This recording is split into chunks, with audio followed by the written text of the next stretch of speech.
Hola, do you want to learn Spanish but don't know where to start? Or maybe you've taken courses before and it hasn't really worked out? Well, not to worry, with my Learn Spanish Now all-in-one knowledge course, that will be changed. In this personalized syllabus, you will be taken level by level in a condensed manner that relies more on example than technical lingo, an approach that I have been using to teach as a certified Spanish tutor for more than 7 years. Not only does this course offer short, personalized lectures with clear examples, but it also contains tons of resources and interactive exercises only available in this course to help you learn all aspects of the language, such as reading, writing, speaking, and listening. So don't worry about having to spend hours trying to learn a single word. This course dives right into the building blocks of the language to have you writing your own sentences within the first day. So I hope you'll join me, and I'll see you there.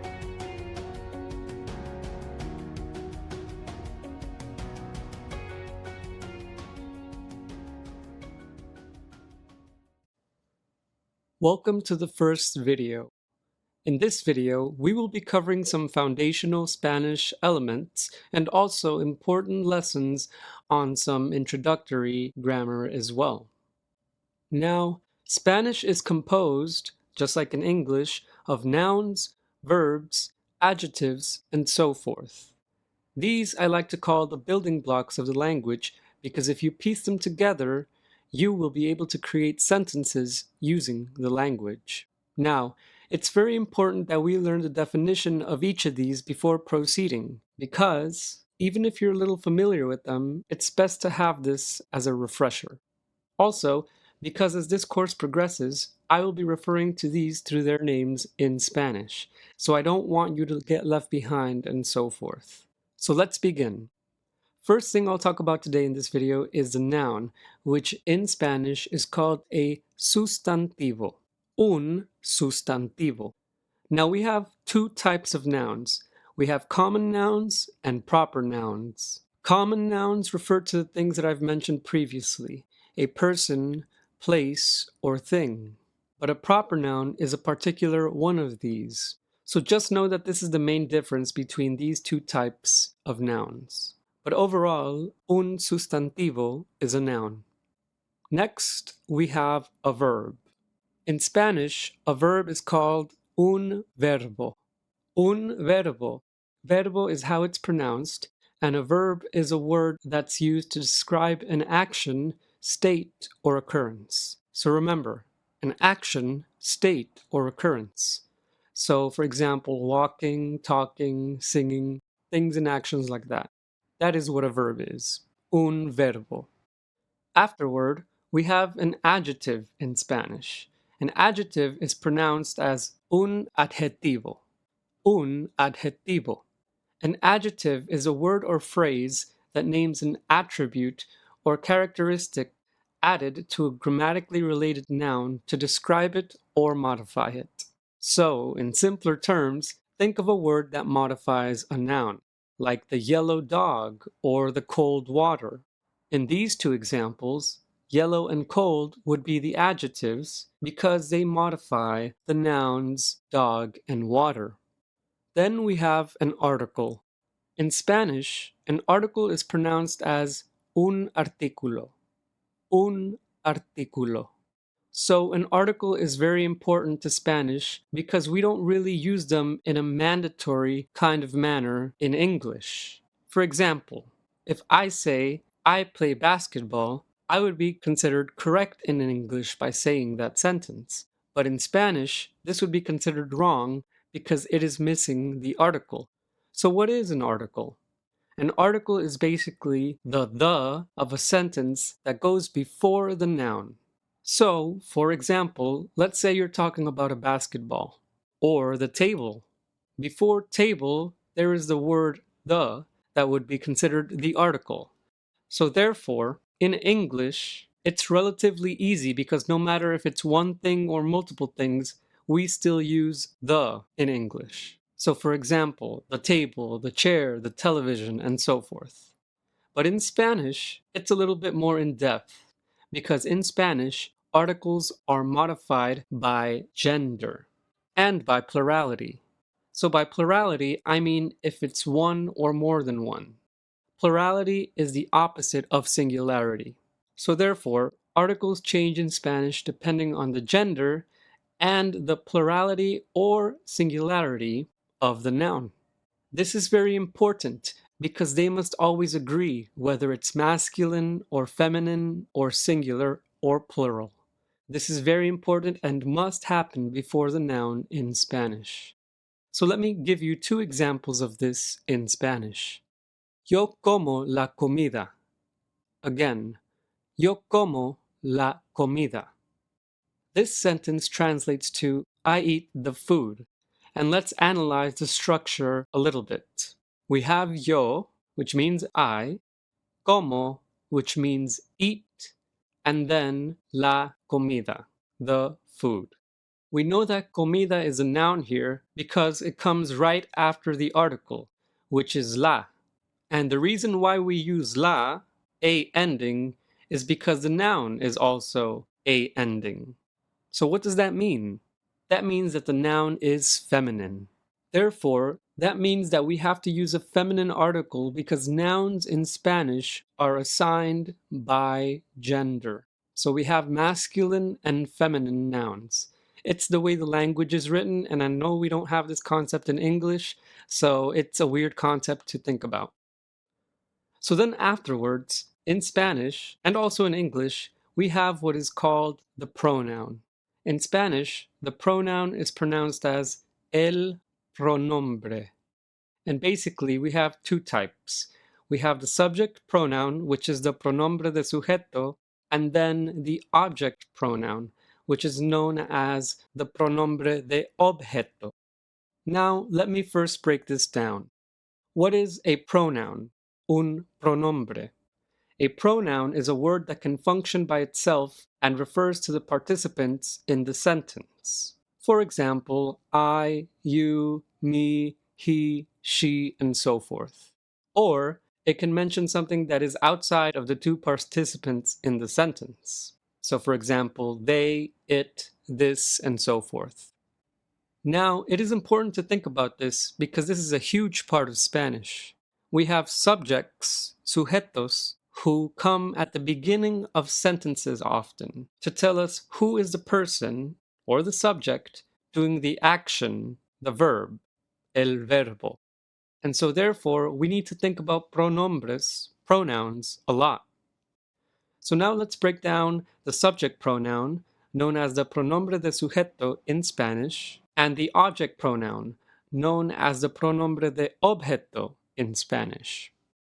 There are approximately 6 subject pronouns in Spanish, and I like to pair them together into 6 because it makes it easier to remember them, and also because they share similar conjugations, which is something we'll be talking about later. So don't worry about that word right now. Now, as I mentioned earlier, there are 6 different types of subject pronouns in Spanish. But in this course, I will only be teaching you 5 out of the 6 because the 6th one is only used in Spain. If you've studied Spanish before, I'm sure you've heard of it or seen it before. It is the vosotros and vosotras. I do not teach that subject pronoun, but just know it is there and it is only used in Spain pretty much. So it's a regional subject pronoun, and for the sake of international Spanish and Latin American Spanish, you don't really need to know it. So the other 5 are used, and here are the following pronombres de sujeto en español. The 5 that you'll be learning in this course are yo, which means I, tú, which means you, él, ella, and usted, which mean he, she, and you, and then we have nosotros and nosotras, which mean we. And lastly, ellos, ellas, and ustedes, which mean they and also you all. Lastly, we will talk about the object pronouns known in Spanish as los pronombres de objeto. These differ from subject pronouns because, as you can already tell by the name, they do not relate to human subjects or living things, but instead refer to objects, aka non-living things.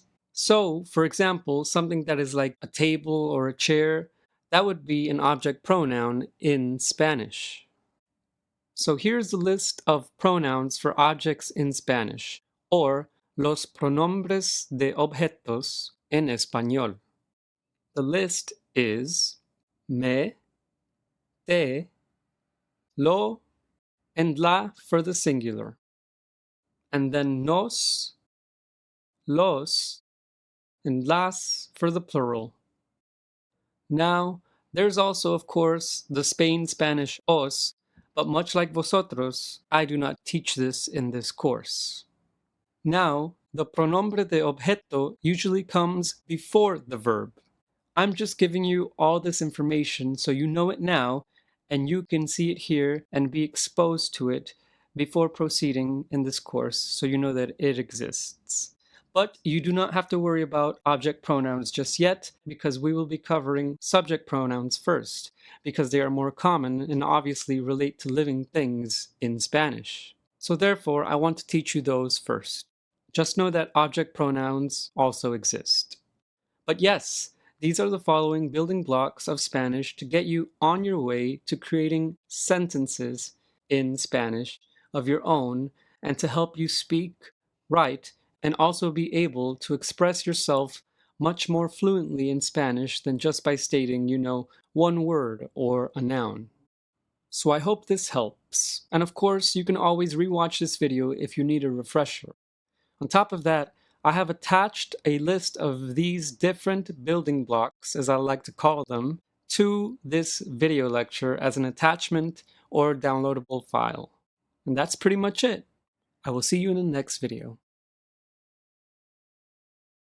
In this video, we will continue on from where we left off in the previous video about learning about the building blocks of Spanish. And now that you've been exposed to them and have learned them, it's time to apply what we've learned in that video into this video by piecing them all together and placing them together in order to form sentences in Spanish. The great thing about learning Spanish in this manner is that it applies to all levels of Spanish in all forms. Whether you're speaking, writing, or reading it, Spanish is built using these basic building blocks pieced together to create a comprehensible and grammatically correct sentence. In Spanish, subject-verb agreement is a huge deal, much like in English. And in case you're not familiar with this concept, it is basically learning about the sujeto matching with the verbo, which we learned about both building blocks in the previous video. Subjects and verbs must agree in Spanish in order for the sentence to make sense. This is why I often give this formula to students to let them know that a basic Spanish sentence is constructed as follows: a subject followed by a verb followed by a noun. Now, there are obviously some varieties to this formula, but to keep things simple, this is the basic equation to create a sentence in Spanish that is grammatically correct and sound. A subject, a verb, and then a noun. Obviously, between these, you can have things like articles and so forth. But to keep it simple, remember, this is the order. So when we have an example like the one used in the previous video, yo como la comida, we now know that this sentence, which is grammatically correct in Spanish, follows the subject, verb, noun equation order and agrees in subject and verb. So therefore, this makes this sentence grammatically correct. Now, what we've done here is that we've applied these building blocks and added them together to give us a comprehensible sentence, right? We must continue to do this throughout all of Spanish. This is how the language works. And by learning this early, you will avoid common mistakes that are made by people who learn Spanish, such as incorrect word order and the like. So then, on the topic of agreeing verbs with subjects and vice versa, how does this work? What does that specifically mean? How do you know if you are specifically and correctly matching your subject with the verb? How does that work? Well, this is an important point in Spanish because this leads us into this concept called conjugation. Verb conjugation is extremely important in Spanish. In fact, I'd say that most of Spanish is revolved and involves around conjugations, verb conjugations, of course. This word only applies to los verbos, verbs. And basically, the most simple definition of what a conjugation is basically modifying a verb in order to match the subject. So, for example, in English, we can think of this in a way when we say things like I eat versus he eats. You wouldn't say he eat, right? You would say he eats, versus you also wouldn't say I eats. You would say I eat. What we've done here is that we've modified the verb eat to match the proper subject. That is called conjugation. However, in Spanish, conjugating is a lot more extensive than it is in English. For example, in Spanish, remember when we talked about los sujetos, specifically los pronombres de sujetos, the subject pronouns, and I mentioned how there were 6 of them, but you're only going to learn 5 of them in this course. Those 5 are extremely important to memorize and know well, because you will have to conjugate accordingly to each one of those 5 subject pronouns. Each conjugation varies depending on the subject. So it's extremely important to know them first. So before you even get into conjugating, like we will in this video, please make sure that you know the 5 subject pronouns, the pronombres de sujetos, well. And again, in Spanish, they are yo, tú, él, ella, usted, ellos, ellas, ustedes, and nosotros y nosotras. So now that we know what conjugations are, let's begin to conjugate.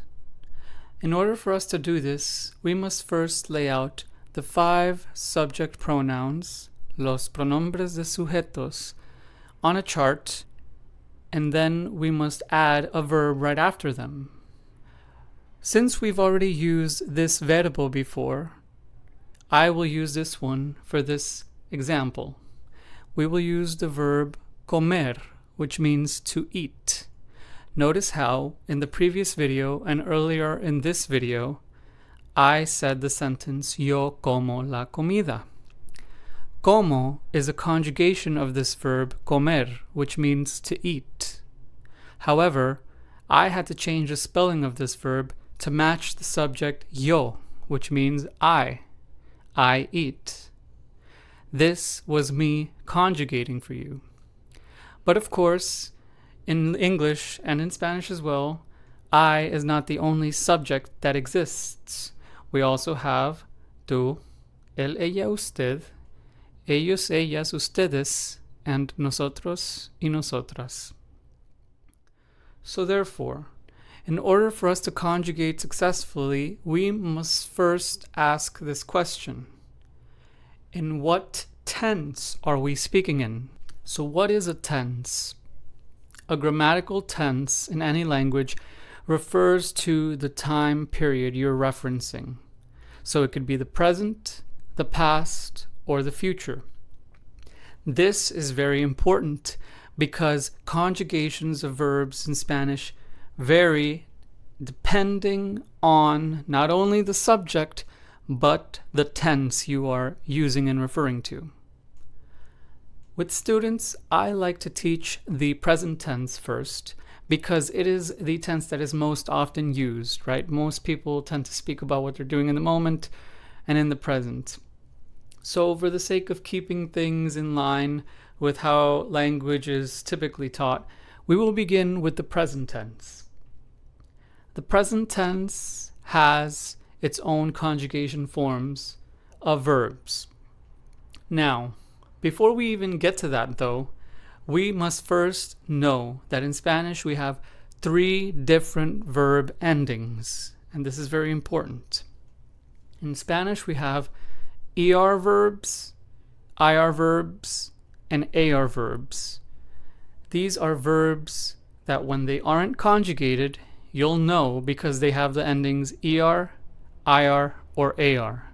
This is called a non-conjugated verb. So what this would translate to in English is basically, let's take the verb comer. That would just simply mean to eat. It does not have a subject associated to it because no one is doing it. So therefore it is a non-conjugated verb, and which is why it also retains its er ending. That is basically what a non-conjugated verb equals. So we only have 3 of these forms. Again, er, ir, and ar. Why is this important to bring up? Because the spelling of these suffixes change depending on whether the verb is an er, ir, or ar verb. Now you might be asking, well, John, how am I going to know what verbs are what if I have no vocabulary bank to start with?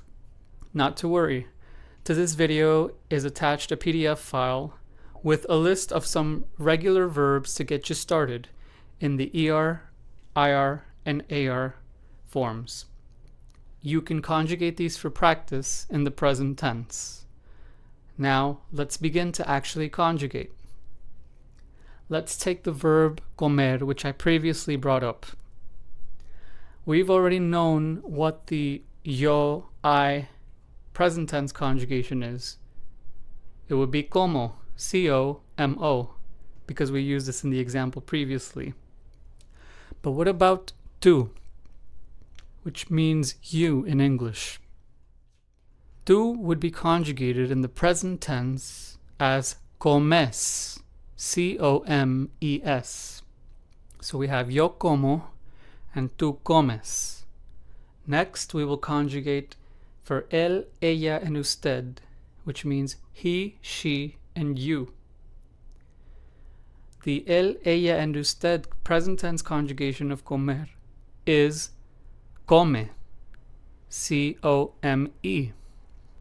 Now, before we move on, you might be thinking, wait, John, why are there 2 U's in Spanish? This brings up an important point that we can't forget, and it is also why I grouped these in this manner to help you remember.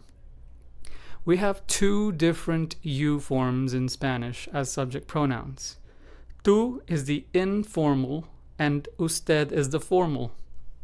Tú is used when we address people that we are close to, people our age, people that are like friends and so forth, because it is an informal regard, and so therefore you are comfortable with that person and know them well. Usted, however, is the formal you and should only be used to people you have the utmost respect for, or are higher authority, or you aren't close with, or are quite distant, or strangers and so forth.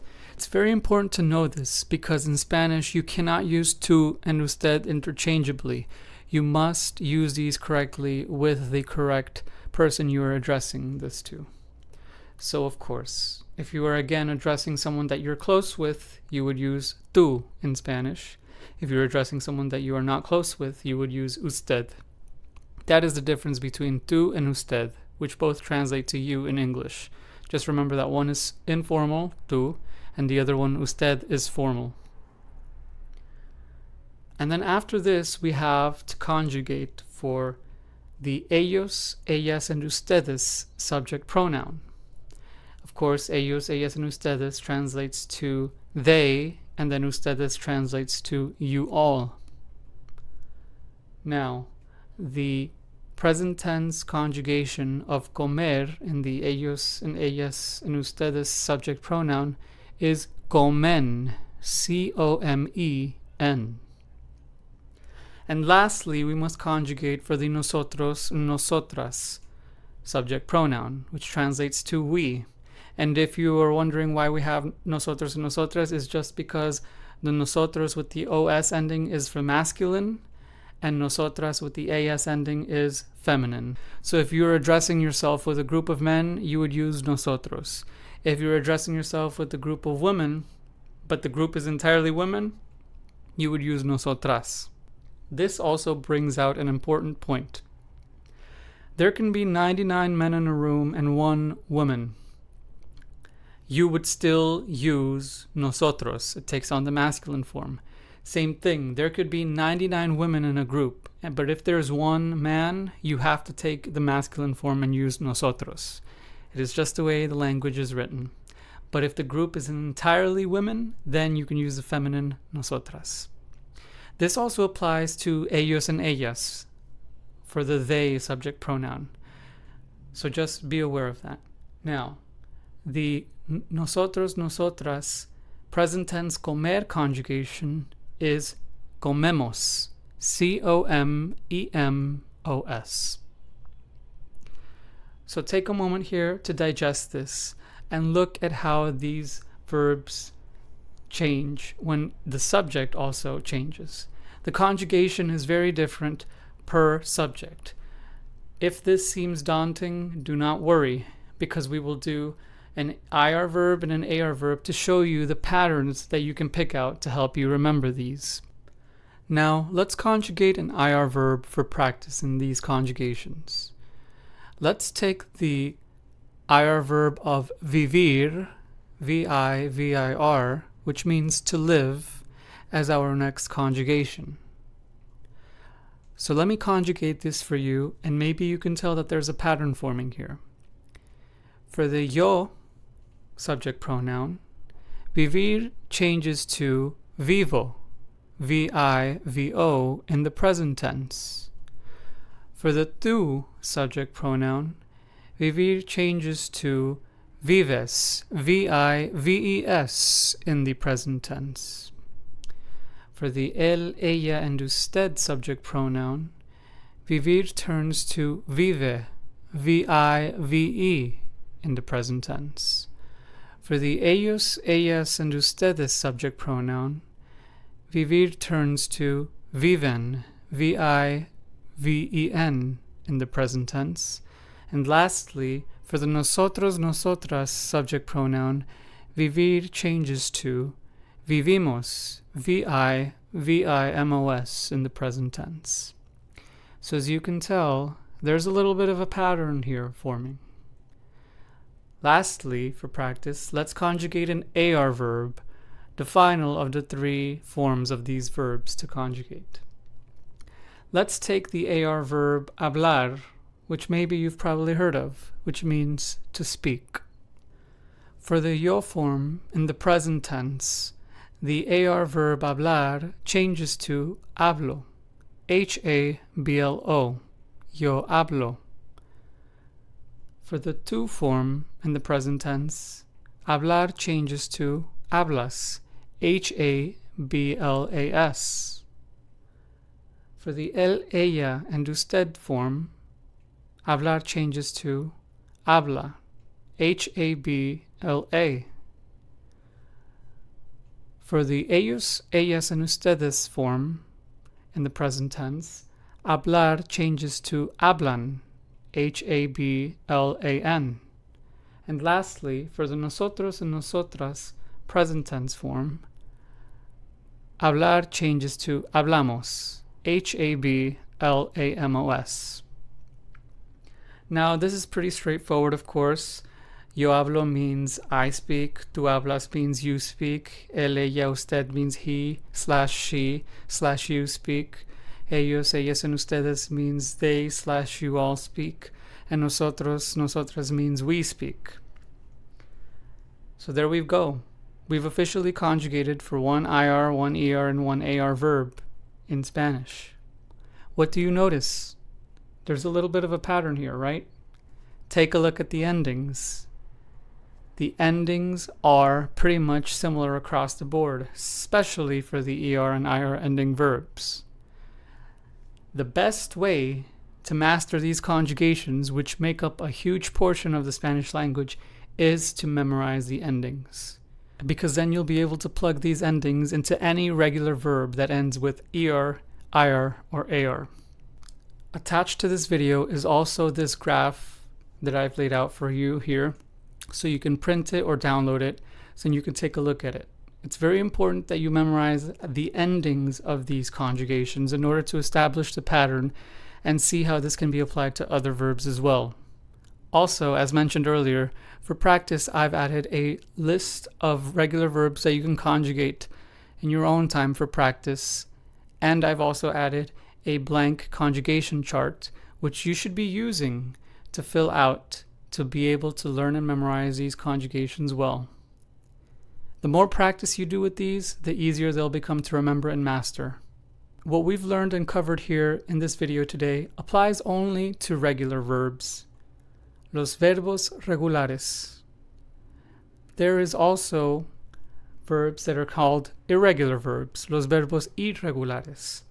But you need not worry about them right now, because right now we are only covering regular verbs because they are some of the most commonly used verbs in Spanish.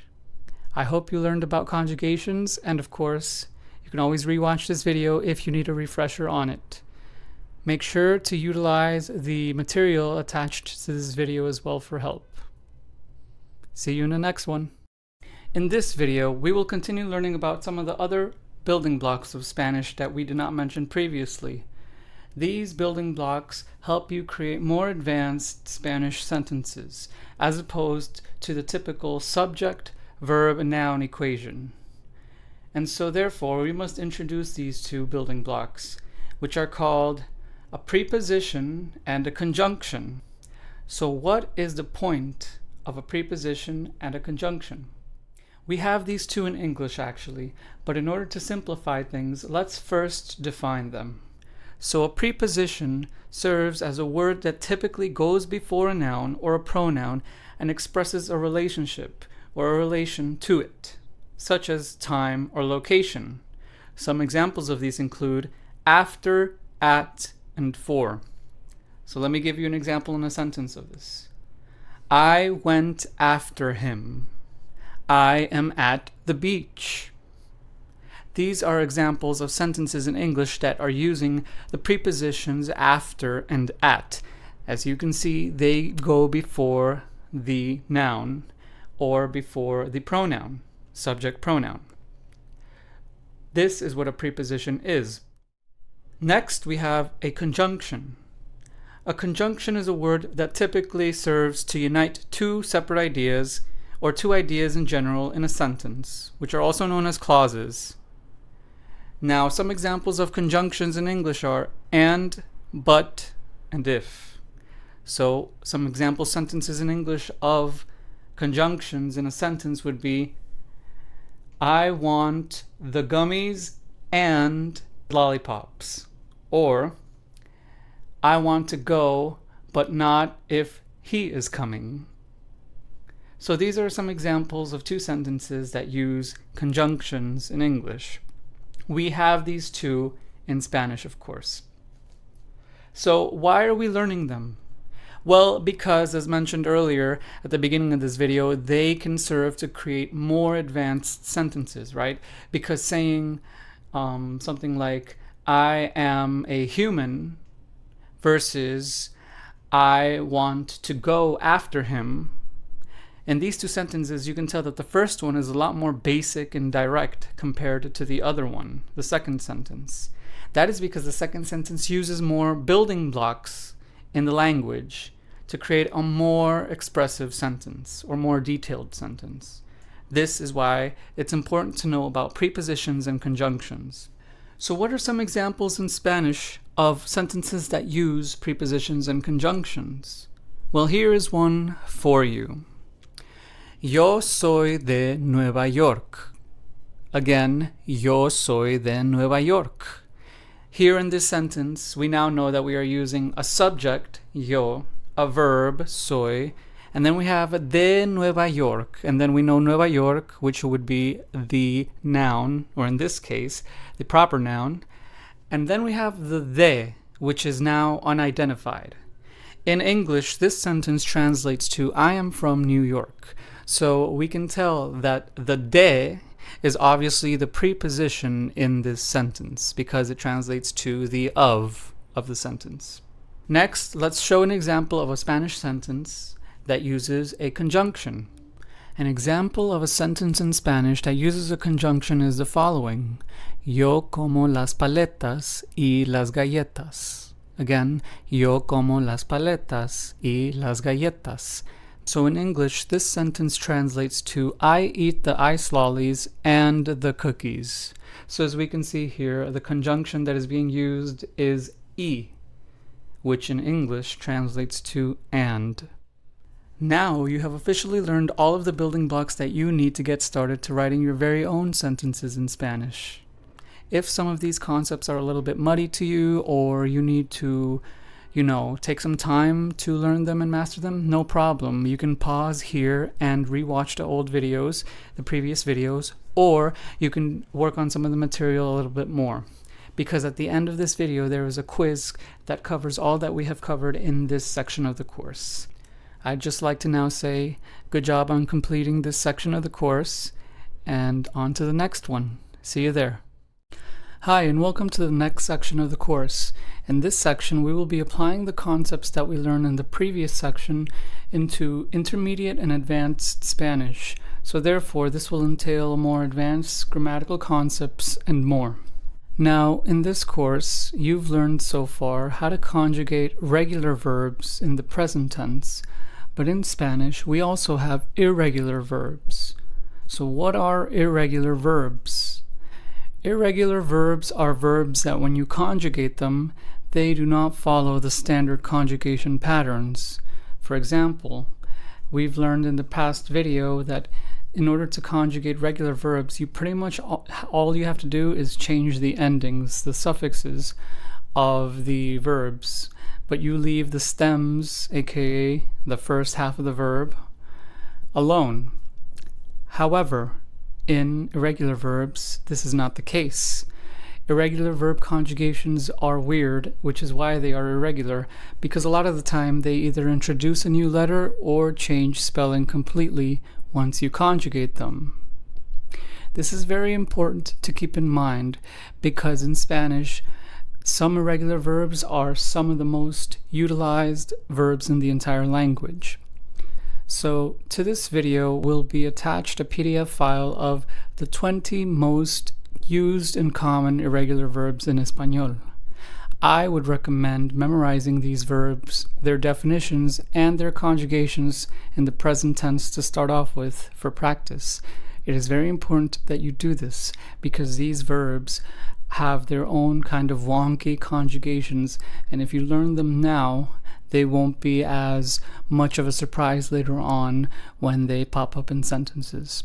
I do want to mention that irregular verb conjugations in Spanish do not only apply in their weird changes for the present tense, but as you'll see later on in this course, also for the other tenses in Spanish that we'll be covering.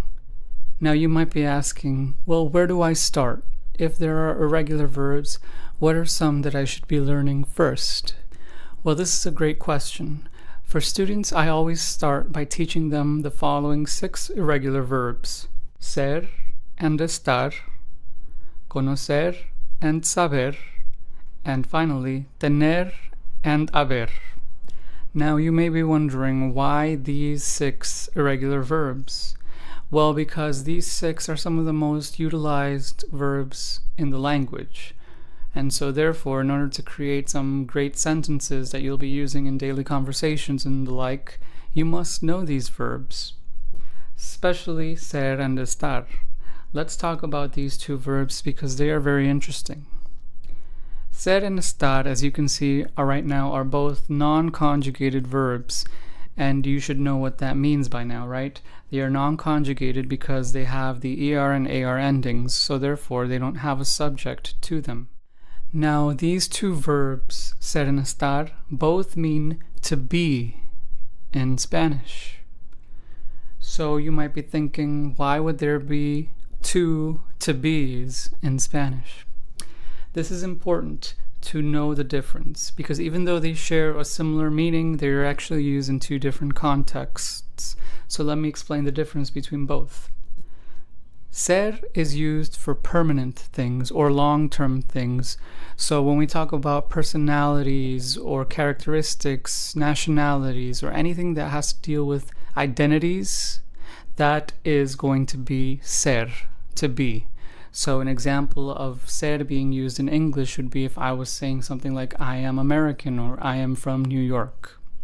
Because in those 2 sentences I am describing, an identity, something that rarely changes. So when we address long-term things or permanent things, that we or other people are in Spanish, then we use ser. Now, when we talk about estar in Spanish, which also means to be, this more so addresses temporary things or short-term things. So this would include things like emotions, feelings, and state of beings, and temporary locations, and so forth. Conditions, basically. So, an example in English of sentences that would use the estar to be would be, I am tired, or you are cold. Those two sentences address conditions and state of beings, so therefore that is why that would be translated in Spanish to estar as opposed to ser. So hopefully that makes sense. It's important to know the distinction between both. Next pair that you should learn for irregular verbs first would be conocer versus saber. These two verbs, much like ser and estar, also mean similar things. They can be both translated to in English as to know, but they have a distinction within each other. Conocer more so means to know, as in to be familiar with. So this would include people, places, and things. So let's say an English example of this would be, I know your sister, or I know that person. That would be an example. Those two sentences would be examples of, in English, using conocer, form of to know. Now, saber, which also means to know, more so means to know like information, facts, talents, how to do something, and so forth. That is what saber, to know, is. So it's important to remember this distinction. So an example in English of a sentence that would be using the saber form of to know would be, I know how to speak Spanish, right? Because that is information right there. So therefore that would be using saber.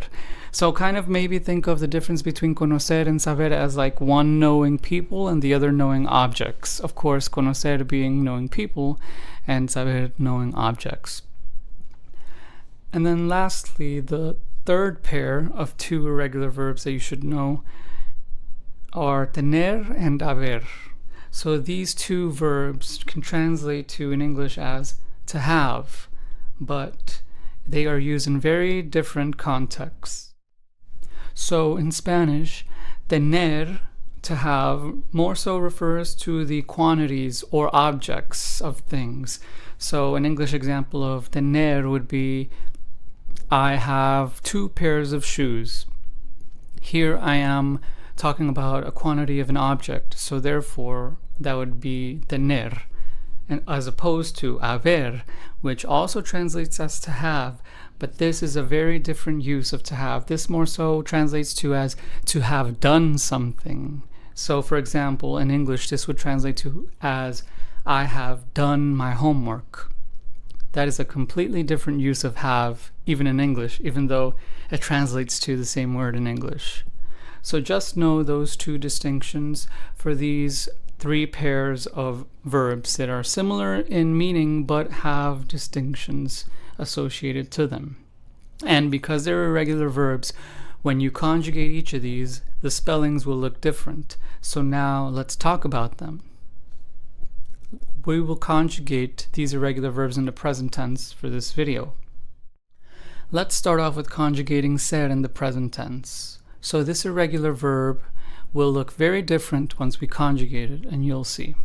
So to begin, let's lay out our 5 pronombres de sujetos, subject pronouns. Of course, it's yo, tú, él, ella, usted, ellos, ellas, ustedes, and lastly, nosotros y nosotras. So now let's conjugate ser to match each of these subjects in the present tense. So in the present tense yo form, ser changes to soy. S-O-Y, soy. For the tú form, ser changes to eres. E-R-E-S.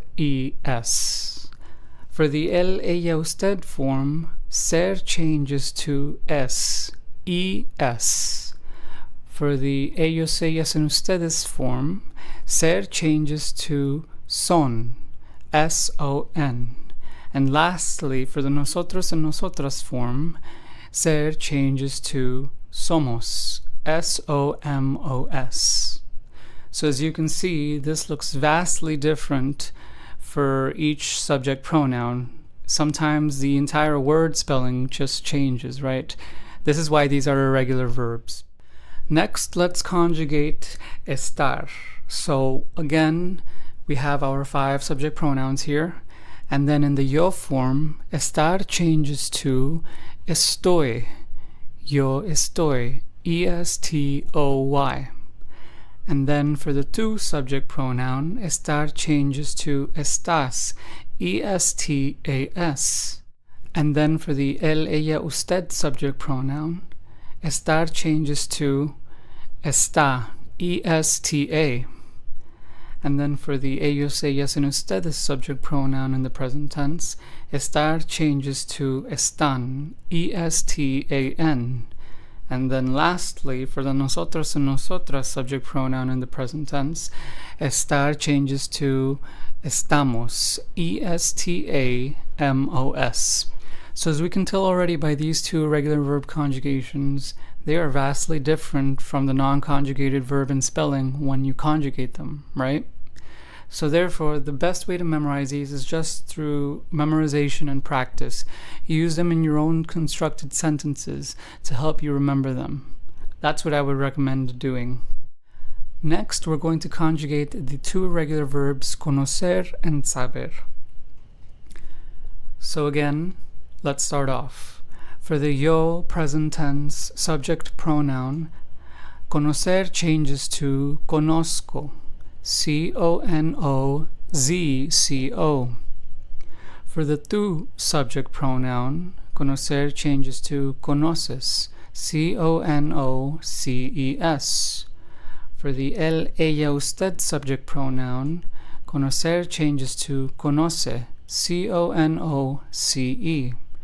For the ellos, ellas, and ustedes subject pronoun, conocer changes to conocen. C-O-N-O-C-E-N. And lastly, for the nosotros and nosotras subject pronoun, conocer changes to conocemos. C-O-N-O-C-E-M-O-S. Next, let's go ahead and conjugate haber. In the yo present tense form, subject pronoun, haber is conjugated as e, spelled as H-E. In the tu subject pronoun, haber is conjugated to as, H-A-S. In the él, ella, and usted subject pronoun, in the present tense, haber is conjugated as a, H-A. In the ellos, ellas, and ustedes subject pronoun, haber is conjugated as an, H-A-N. And lastly, in the nosotros and nosotras form, haber in the present tense is conjugated to hemos, H-E-M-O-S. So now you know how to conjugate these 6 irregular verbs in the present tense to match their respective subjects. It's important that you remember these conjugations and the meaning of these verbs in order to start creating and building your vocabulary bank. By knowing and mastering these 6 irregular verbs alone, you'll be able to say and express a lot in Spanish. Now, before I conclude this video, I would like to actually say that there are, of course, more than these 6 irregular verbs in Spanish. But, of course, we can't cover them all in this video. But it is important to know that there are more than these 6. So, what are they? How do I remember them? Is there a list that I can group them together in clusters in order to help me remember them? Yes. To students, I like to cluster these irregular verbs by the rule change in order to help you remember what irregular verb changes to what. Because, of course, there are approximately 20 to 30 irregular verbs in Spanish that are very commonly used in the language.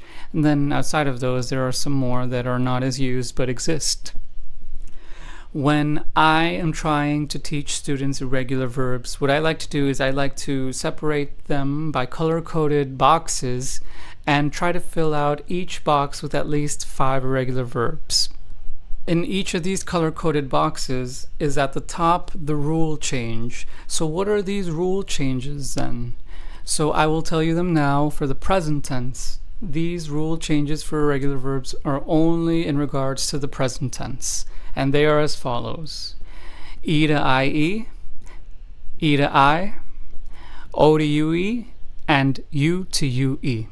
So you may be wondering, well, what does this mean? What are these rules you just said? What do these 4 rules mean? What do you mean by E to IE and so forth?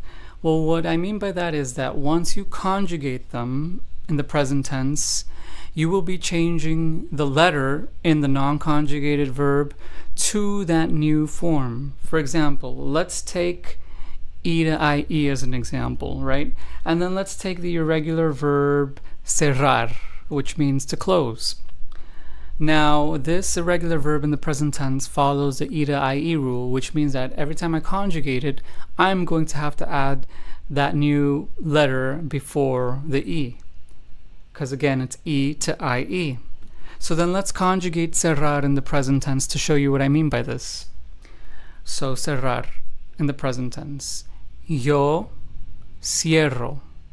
Tú cierras. Él, ella, usted cierra. Ellos, ellas, ustedes cierran. And then lastly, nosotros cerramos.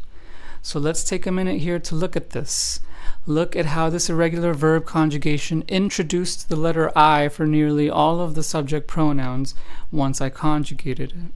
This is what I mean when I say that this is an irregular verb that follows the E to IE verb rule. Now, one thing that I should mention is that often the nosotros and nosotras form doesn't follow this rule. So as you can see here, for example, there is no I before the E in the nosotros, nosotras conjugation of cerrar, right? It's cerramos. So that is often shared across the board by these irregular verbs, as in the nosotros and nosotras subject pronoun doesn't follow the rule. But it's still helpful to group these into clusters because, as you can see, 4 out of the 5 subject pronouns followed that rule. So attached to this video is a downloadable PDF file that has a color-coded list of boxes, 4 of them actually, that have these present tense irregular verb rules. And within each color-coded box is a list of 5 or more verbs to help you get started in knowing which irregular verbs follow these rules in the present tense, to help you build your vocabulary bank and so forth. Alright, that's pretty much it for conjugating irregular verbs in the present tense. I'll see you in the next video. In this video, we will be talking about the different type of pronouns in Spanish, los pronombres. We briefly talked before about the indirect and direct object pronouns. Well, we mentioned them rather, but in this video we will address them head on. We will also address reflexive pronouns in Spanish. All 3 of these pronouns, pronombres, are very important to the language and will help you construct more advanced and expressive sentences in Spanish as well. So let's start off by defining a reflexive pronoun. What is a reflexive pronoun? Well, a reflexive pronoun is just a pronoun that is placed in front of the verb or before the verb. So you might be now asking, what are they used for? What are some examples of these? So reflexives are only used to address people in Spanish. So when we're talking about people, we use reflexives. And the list of reflexives is me, te, nos, and se. Now, we need to associate these reflexives to their respective subject pronoun. So let's go ahead and do that now. So for yo, the reflexive is me. For tú, the reflexive is te. For él, ella, and usted, the reflexive is se. For ellos, ellas, and ustedes, the reflexive is se again. And then lastly, for nosotros and nosotras, the reflexive is nos.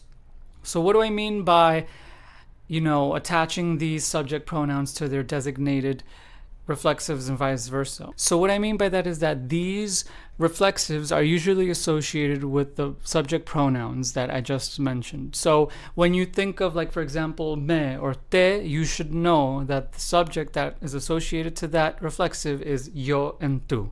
So what is the purpose or use of these reflexives? Why are they necessary? Reflexives are interesting because they are one of the few instances in Spanish that allow us to add a word in between the subject and the verb, el sujeto y el verbo. Now, this is important to note because, as we know from what we learned in the previous section, the most basic equation for a sentence in Spanish is subject, verb, noun, right? We know that now. But reflexive allow us to alter this a little bit. So it goes from that equation, subject, verb, noun, to subject, reflexive, verb, noun. So now let's take an example sentence in Spanish of one that uses a reflexive. So let's take the sentence, yo me como la comida. So some of these words in the sentence might look familiar to you. Yo me como la comida. What does this translate to in English? This translates to I eat the food. So now you may be wondering, why can't I just say yo como la comida? Why do I have to say the me if it's going to translate to I eat the food? Well, this is an interesting point and a good question. The thing is, though, that both of these are grammatically correct. Yo me como la comida and yo como la comida. But the first sentence is a little bit more advanced grammar-wise because the reflexive me is in between the subject yo and the verb como in the present tense. So does this alter the definition of the sentence or the translation? Not necessarily, though in some cases yes, but for this example it does not. And basically what it does in this example is that it basically reinforces who did what. Think of it like this. Without reflexives or indirect and direct object pronouns, it would be a lot harder to tell who the subject did the action towards, right?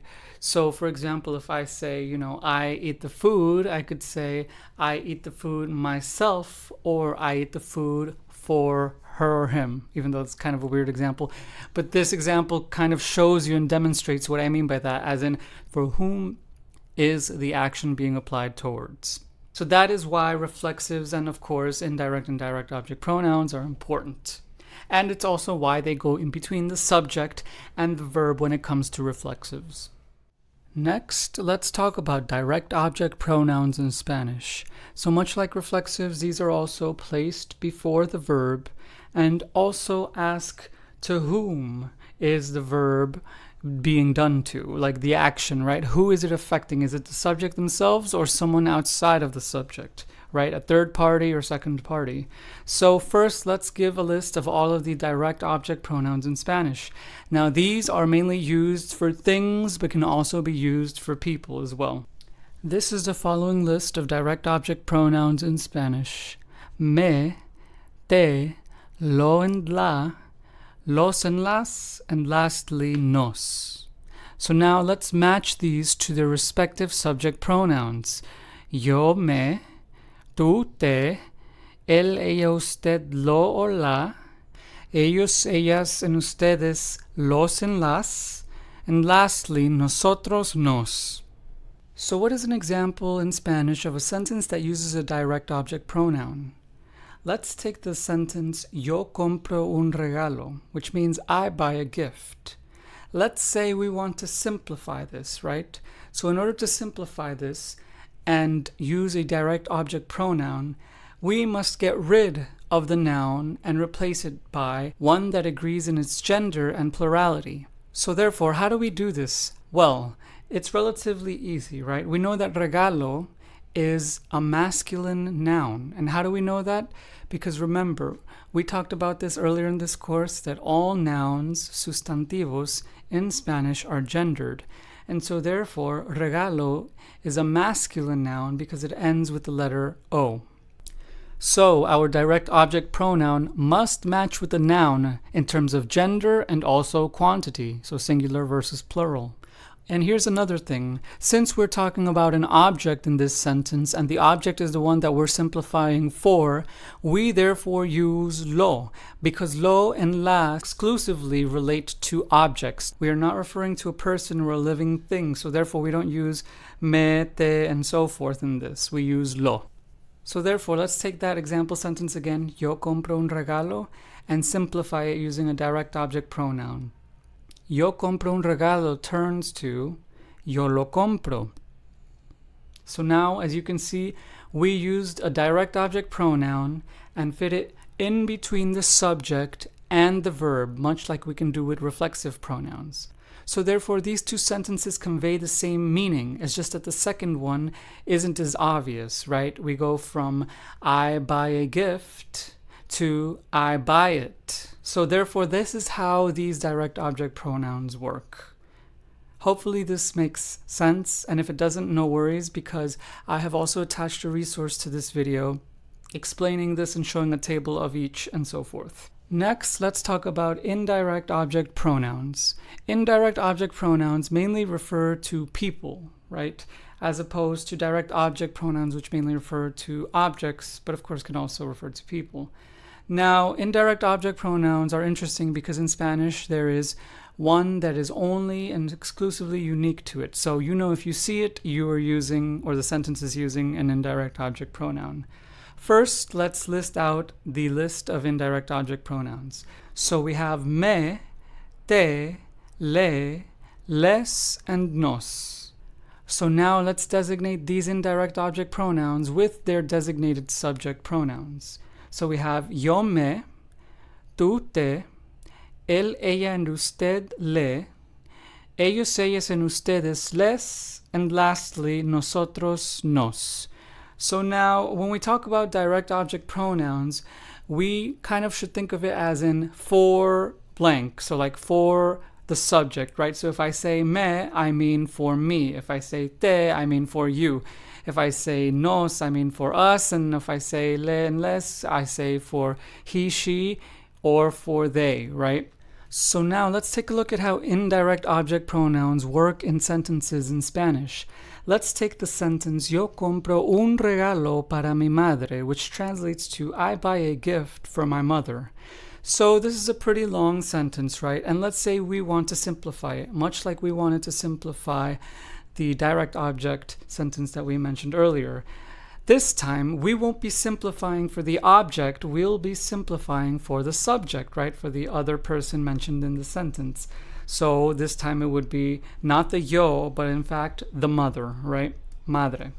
So by simplifying this sentence using a direct object pronoun in Spanish, we would go from yo compro un regalo para mi madre to yo le compro un regalo. So as you can see this time, the second sentence is shorter again, and it's also more subtle. But we know, because of the reference sentence at the top, that the le refers to the mother. So now you may be wondering, well, John, why did you use le as opposed to the other indirect object pronouns? Well, we know we have to use le here because we're simplifying or using the indirect object for the mother, right? Madre.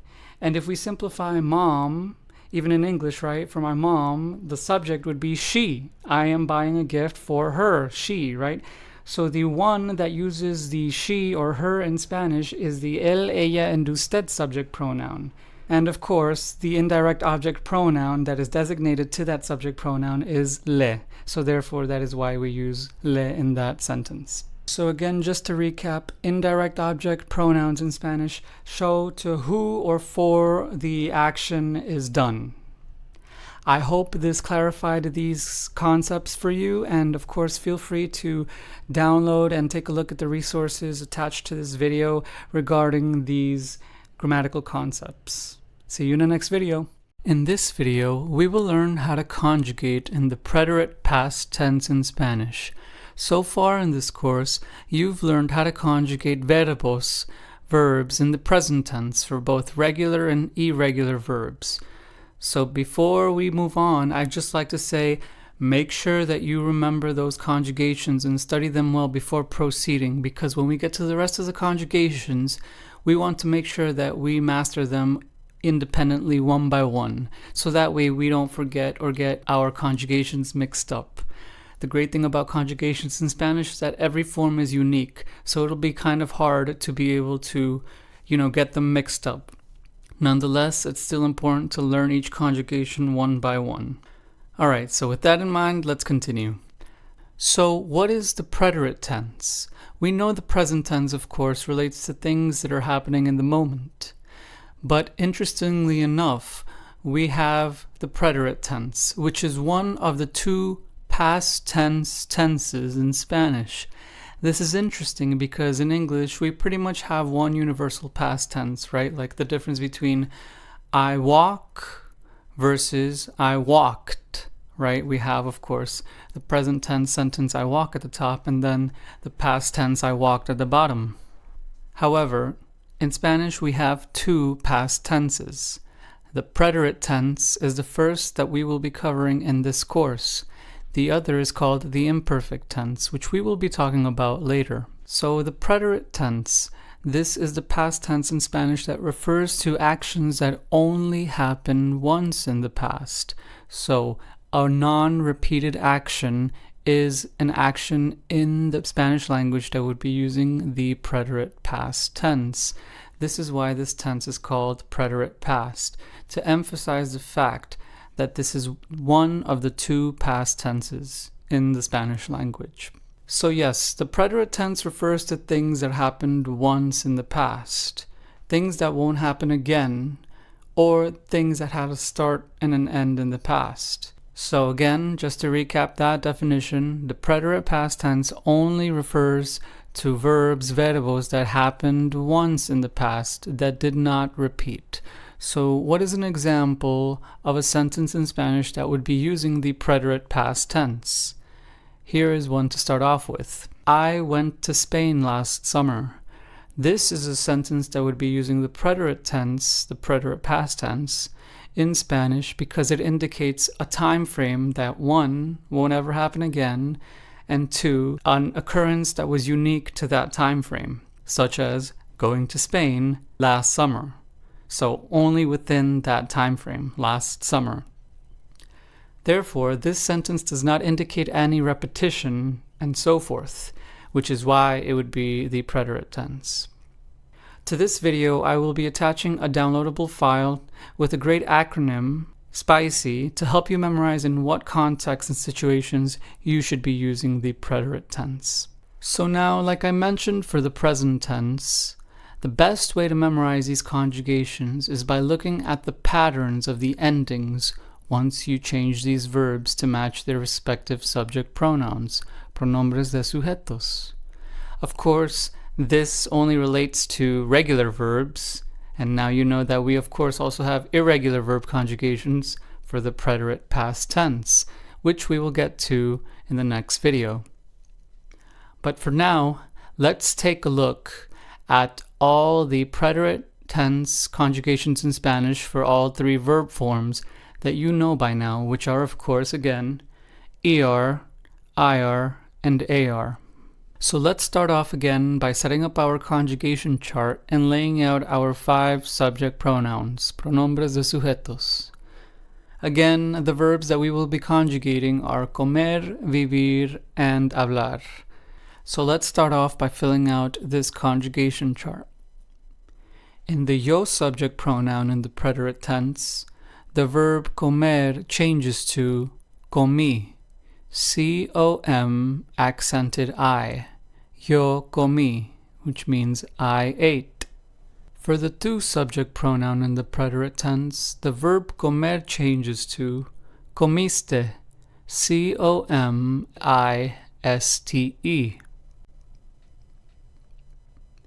For the él, ella, and usted subject pronoun in the preterite tense, comer changes to comió, C-O-M-I accented O.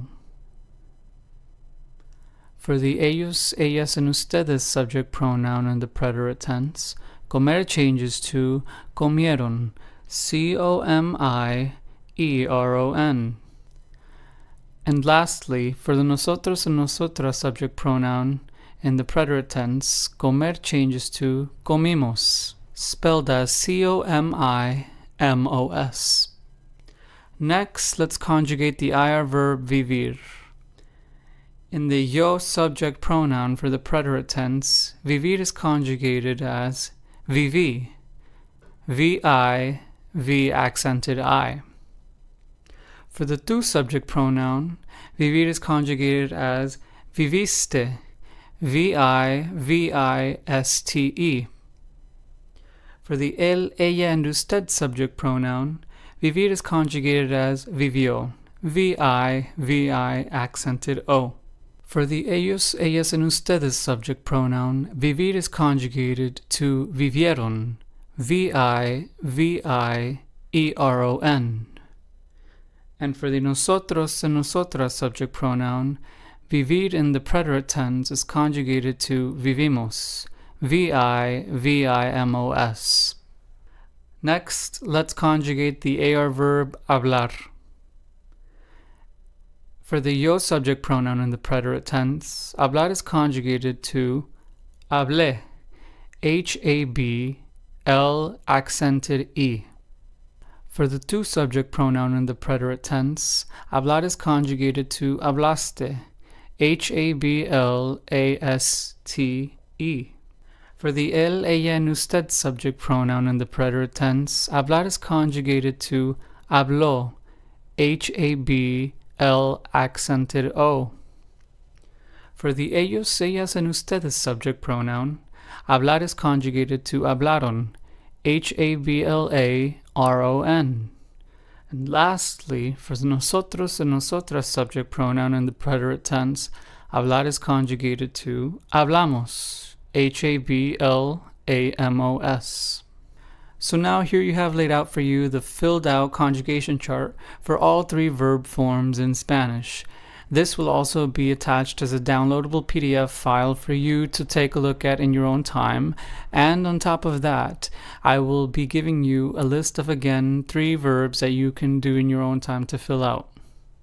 You now have learned how to conjugate regular verbs in the preterite past tense, also known as el pretérito. In the next video, we will learn how to conjugate irregular verbs in the preterite past tense. Welcome to the next video. You have learned how to conjugate regular verbs in the preterite tense. So now, of course, it's time to learn how to conjugate irregular verbs in the preterite tense. Verbos irregulares en el pretérito. Much like we learned how to conjugate irregular verbs in the present tense earlier in this course, you'll see that conjugating irregular verbs in the preterite tense is similar in the fact that in order to conjugate these irregular verbs, you must group them into clusters in order to help you memorize each one of their conjugation differences. Because, of course, these verbs are all irregular because their conjugation patterns are so unique. I just want to mention that, of course, conjugating irregular verbs in the preterite tense, much like the present tense, there is only a limited amount of verbs that you should know, of course. There are about 20 to 30 very commonly used irregular verbs in the preterite tense. And these verbs will be in a file that you will be able to download, so you can therefore see them all listed out and how they are conjugated. So then, how do we group irregular verbs in the preterite tense so we know how to conjugate them, right? Because if we try to conjugate each irregular verb one by one, we're never going to really learn it, because it's going to take 1, forever, and 2, there won't be a way to remember them easy because you're doing them one by one. The best way to learn conjugations and verbs in Spanish is to always look at the patterns and group them through those patterns.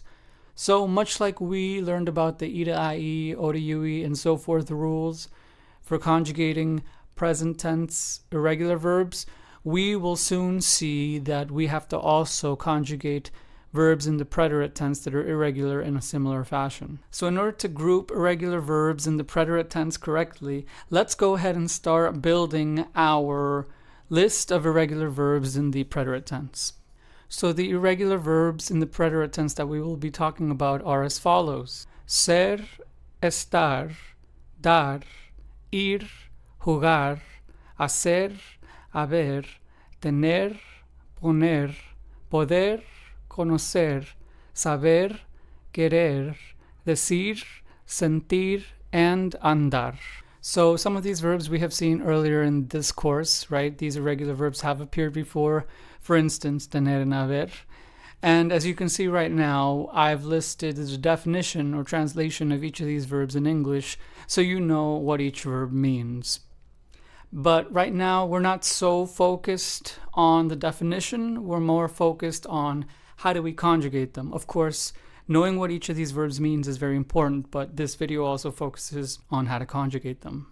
So the way I'll be teaching you how to conjugate these irregular verbs in the preterite tense is a bit unique, because I have my own unique groups or clusters to help you memorize these. So let's first start off with the two irregular verbs, ser and ir. We know that ser means to be, long-term or permanent, so when we talk about identities and characteristics and so forth. And ir means to go. So these two verbs that are irregular, interestingly enough, in the preterite tense, have the exact same conjugation. So we'll put them in a red box together, ser and ir.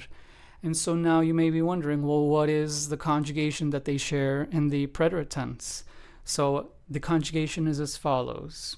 Yo fui, tú fuiste, él, ella, and usted fue, ellos, ellas, and ustedes fueron, and lastly, nosotros fuimos.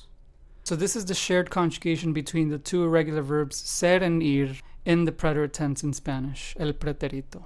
So then you may be wondering, well then John, how am I going to know when each of these verbs is used? Well, again, that just depends on the sentence, right? The context. We can either be talking about I am from New York or I go to the mall, right? That's how you would know whether you're using ser fui or ir fui. Alright, so we have our first cluster there set up. Now let's move on to the next one that is very common for irregular verbs in the preterite tense. We have our UV cluster. So what this means is that when you conjugate these irregular verbs in the preterite tense, they go from whatever ending they are to UV. Here are three for this cluster: estar, tener, and andar. So now I'm going to conjugate two out of the three here so you can see how this works. And then the third one I'll let you conjugate on your own time for practice. It'll be almost the same, just with minor spelling changes. Let's first conjugate estar, which we know means to be, temporary. So more so conditions, feelings, emotions, and the like. The conjugation goes as follows.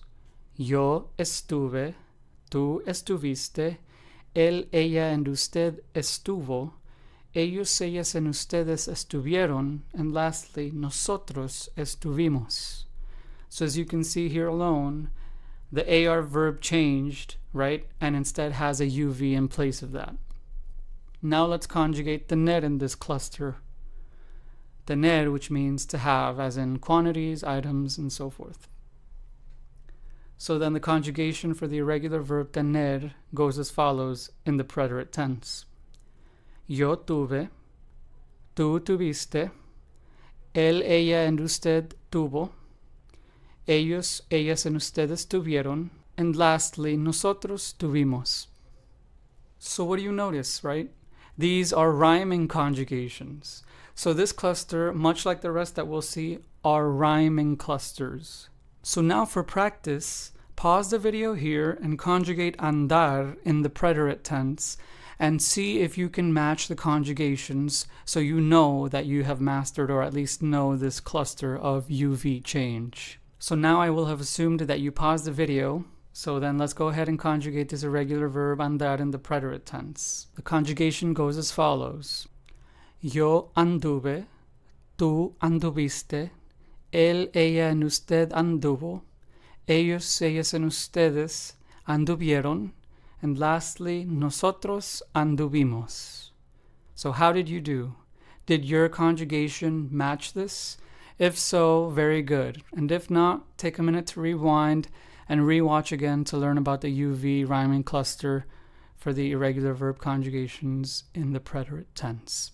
So now let's move on to our next cluster. This orange cluster, I'm going to also call another rhyming cluster because these all turn to U, another letter. So this rhyming cluster is also very popular, and let's go ahead and lay out 4 verbs that fit into this rhyming cluster, 4 irregular verbs for the preterite tense.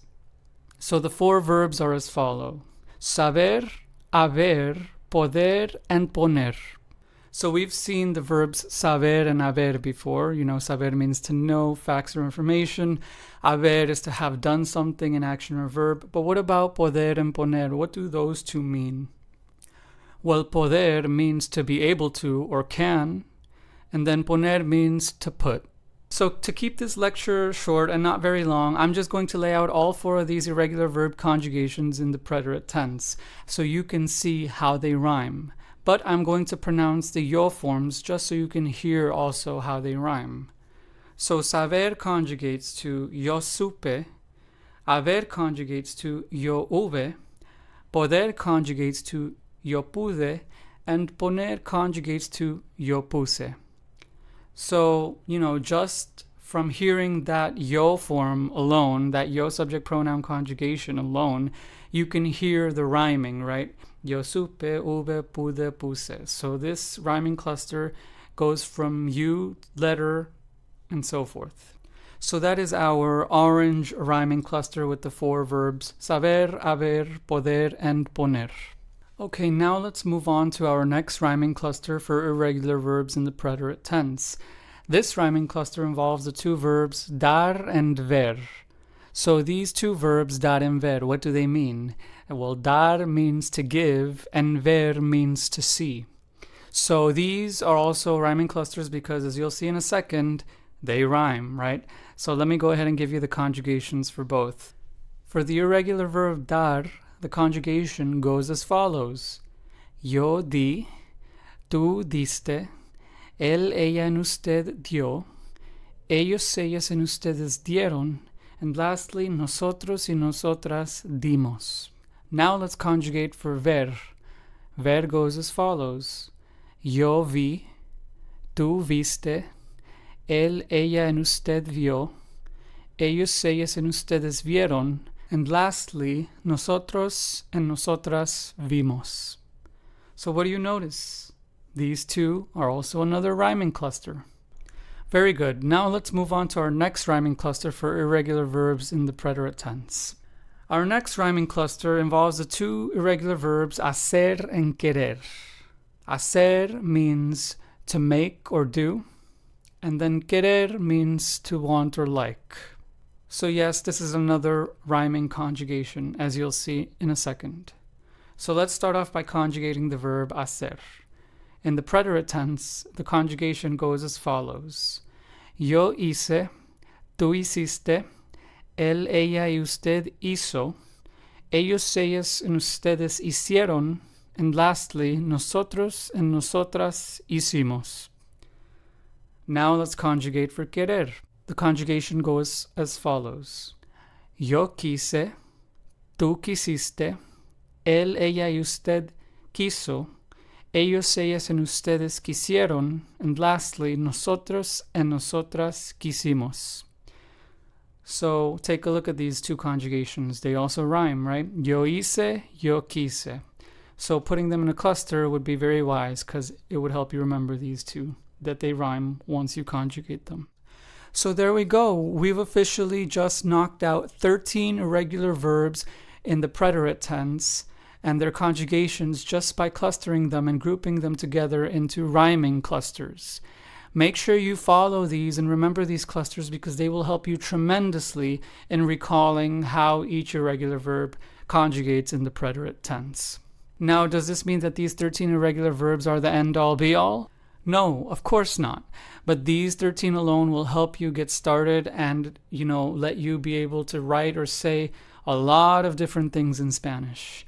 Because from this list alone that we, mentioned earlier in this video, we still have more irregular verbs that we didn't cover, like jugar, decir, and sentir, right? But unfortunately, these irregular verbs in the preterite tense just have unique conjugations that are unique to themselves. So we can't really add them to clusters because they wouldn't fit. But nonetheless, I will add them anyway and their conjugations so you can take a look at what they change to. So now you have just learned how to conjugate irregular verbs in the preterite tense. I will be adding a chart that's color-coded with these clusters as a file to this video. I hope it helps. See you in the next video. Welcome back. Now that we've learned how to conjugate regular and irregular verbs in the preterite past tense, it is time to talk about Spanish's second past tense. So that is, of course, the imperfect past tense. Now you may be asking yourself, why are there two past tenses? And in case the preterite alone didn't make it clear, not to worry. This imperfect past tense video will definitely help clarify the difference between both, so that way you know that these two past tenses are not interchangeable and actually are used in different contexts. So let's begin talking about the imperfect past tense in Spanish, also known as el imperfecto. So it's kind of weird to think about this concept because we don't really have it in English, but there's a way we can begin to think about it to help us break down the difference between both past tenses. So we know now that the preterite tense, of course, only relates to things that happened once in the past, things that don't repeat. So an example of this would be, I went to Spain last summer. This would be using the preterite tense in Spanish because it only happened once in the past. It did not happen repeatedly.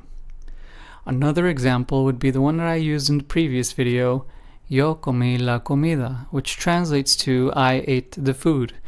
As you can see in this sentence, there is no indication of repetition, so therefore the implication is that it only happened once in the past. But now, let's move on to the imperfect tense. What makes it different from the preterite tense, knowing this? Well, of course, as you probably assume by now, the imperfect tense is used for verbs or actions that happened repeatedly in the past. Let's take the sentence, I used to go to that school for 3 years, and then bring back our preterite sentence, I went to Spain last summer. What do you notice about these two sentences? Well, the first sentence, which is our imperfect sentence, has a repetition in it. I used to. So this implies repetition in the past, right? If you used to do something, it implies that you did it more than once. So therefore, this is why in Spanish this sentence would use the imperfecto past tense, whereas the second sentence would use the preterito past tense because it indicates a time frame that only happened in the past once within it. These two sentences are basically the crux that show us the difference between the imperfect and the preterite tense in Spanish. So now you know. Anytime that we talk about a repeated action in the past, we use the imperfect tense. This is why there are two past tenses in Spanish. Now, to this video, I will be attaching a file that has a great acronym to help you know in which contexts and situations we use the imperfect tense. This acronym spells out WATERS, right? And it's a contrast to the preterite acronym SPICY. I hope that these acronyms help you memorize in which situations and contexts you must use either the preterite or the imperfect tense. Now, just as a reminder, of course, remember these two tenses only refer to the past. So yes, even though the imperfect tense does reference something that happened repeatedly, it still happened in the past. So just be aware of that. So now with all of this out of the way, let's begin to conjugate in the imperfect tense. As always, let's lay out our 5 pronombres de sujetos, 5 subject pronouns, in our conjugation chart. And as usual, we will be conjugating for each verb form in Spanish with our 3 regular verbs comer, vivir, and hablar. Also, I wanted to mention one thing before we get started conjugating. You'll notice that much like the other tenses we've covered so far, there will be a pattern forming. So just be aware of that, because for this tense, the pattern is really, really strong and obvious. So let's begin. For the yo subject pronoun in the imperfect tense, the verb comer changes to comía, com accented I, a. For the to subject pronoun in the imperfect tense, the verb comer changes to comías, com accented I, as. For the él, ella, and usted subject pronouns in the imperfect tense, the verb comer changes to comía, com accented I, a, same thing as the yo form. For the ellos, ellas, and ustedes subject pronouns in the imperfect tense, the verb comer changes to comían, com accented I, an. And for the nosotros and nosotras subject pronouns in the imperfect tense, the verb comer changes to comíamos, com accented I, amos. Next, let's conjugate the IR verb vivir. For the yo subject pronoun form in the imperfect tense, the verb vivir changes to vivía, v accented I, a. For the tu subject pronoun in the imperfect tense, the verb vivir changes to vivías, v accented I, as. For the él, ella, and ustedes subject pronouns in the imperfect tense, the verb vivir changes to vivía, v accented I, a, yet again similar to the yo form. For the ellos, ellas, and ustedes subject pronouns in the imperfect tense, the verb vivir changes to vivían, v accented I, an. And for the nosotros and nosotras subject pronouns in the imperfect tense, the verb vivir changes to vivíamos, v accented I, amos. Now, as you can see in these two alone, they're pretty identical, right? Pretty much identical in their endings. And on top of that, the yo and the él, ella, and ustedes subject pronoun conjugations are exactly the same. Something we haven't seen before. Alright, and now lastly, let's conjugate for the AR verb hablar. For the yo subject pronoun in the imperfect tense, hablar conjugates to hablaba, hablaba. For the tu subject pronoun, hablar in the imperfect tense conjugates to hablabas, hablabas. For the él, ella, and usted subject pronouns, hablar conjugates to hablaba again, hablaba, same as the yo form. For the ellos, ellas, and ustedes subject pronouns, hablar conjugates to hablaban, hablaban. And lastly, for the nosotros and nosotras subject pronouns, hablar conjugates to hablábamos, hablabamos. So now we have filled out our conjugation chart for the imperfect tense for regular verbs. So as you can see, there is definitely a strong pattern here, right? Take a look at the ER and IR endings. All of these have been conjugated to endings with accented I, a. Whereas for the AR verbs, they've been conjugated to ABA endings. So that is a key rule for you to know. If you see a verb in a sentence with either an accented IA ending or an ABA ending, know that it is in the imperfect tense. So just know that in the imperfect tense, ER and IR verbs conjugate to accented IA, and for AR verbs, they conjugate to ABA.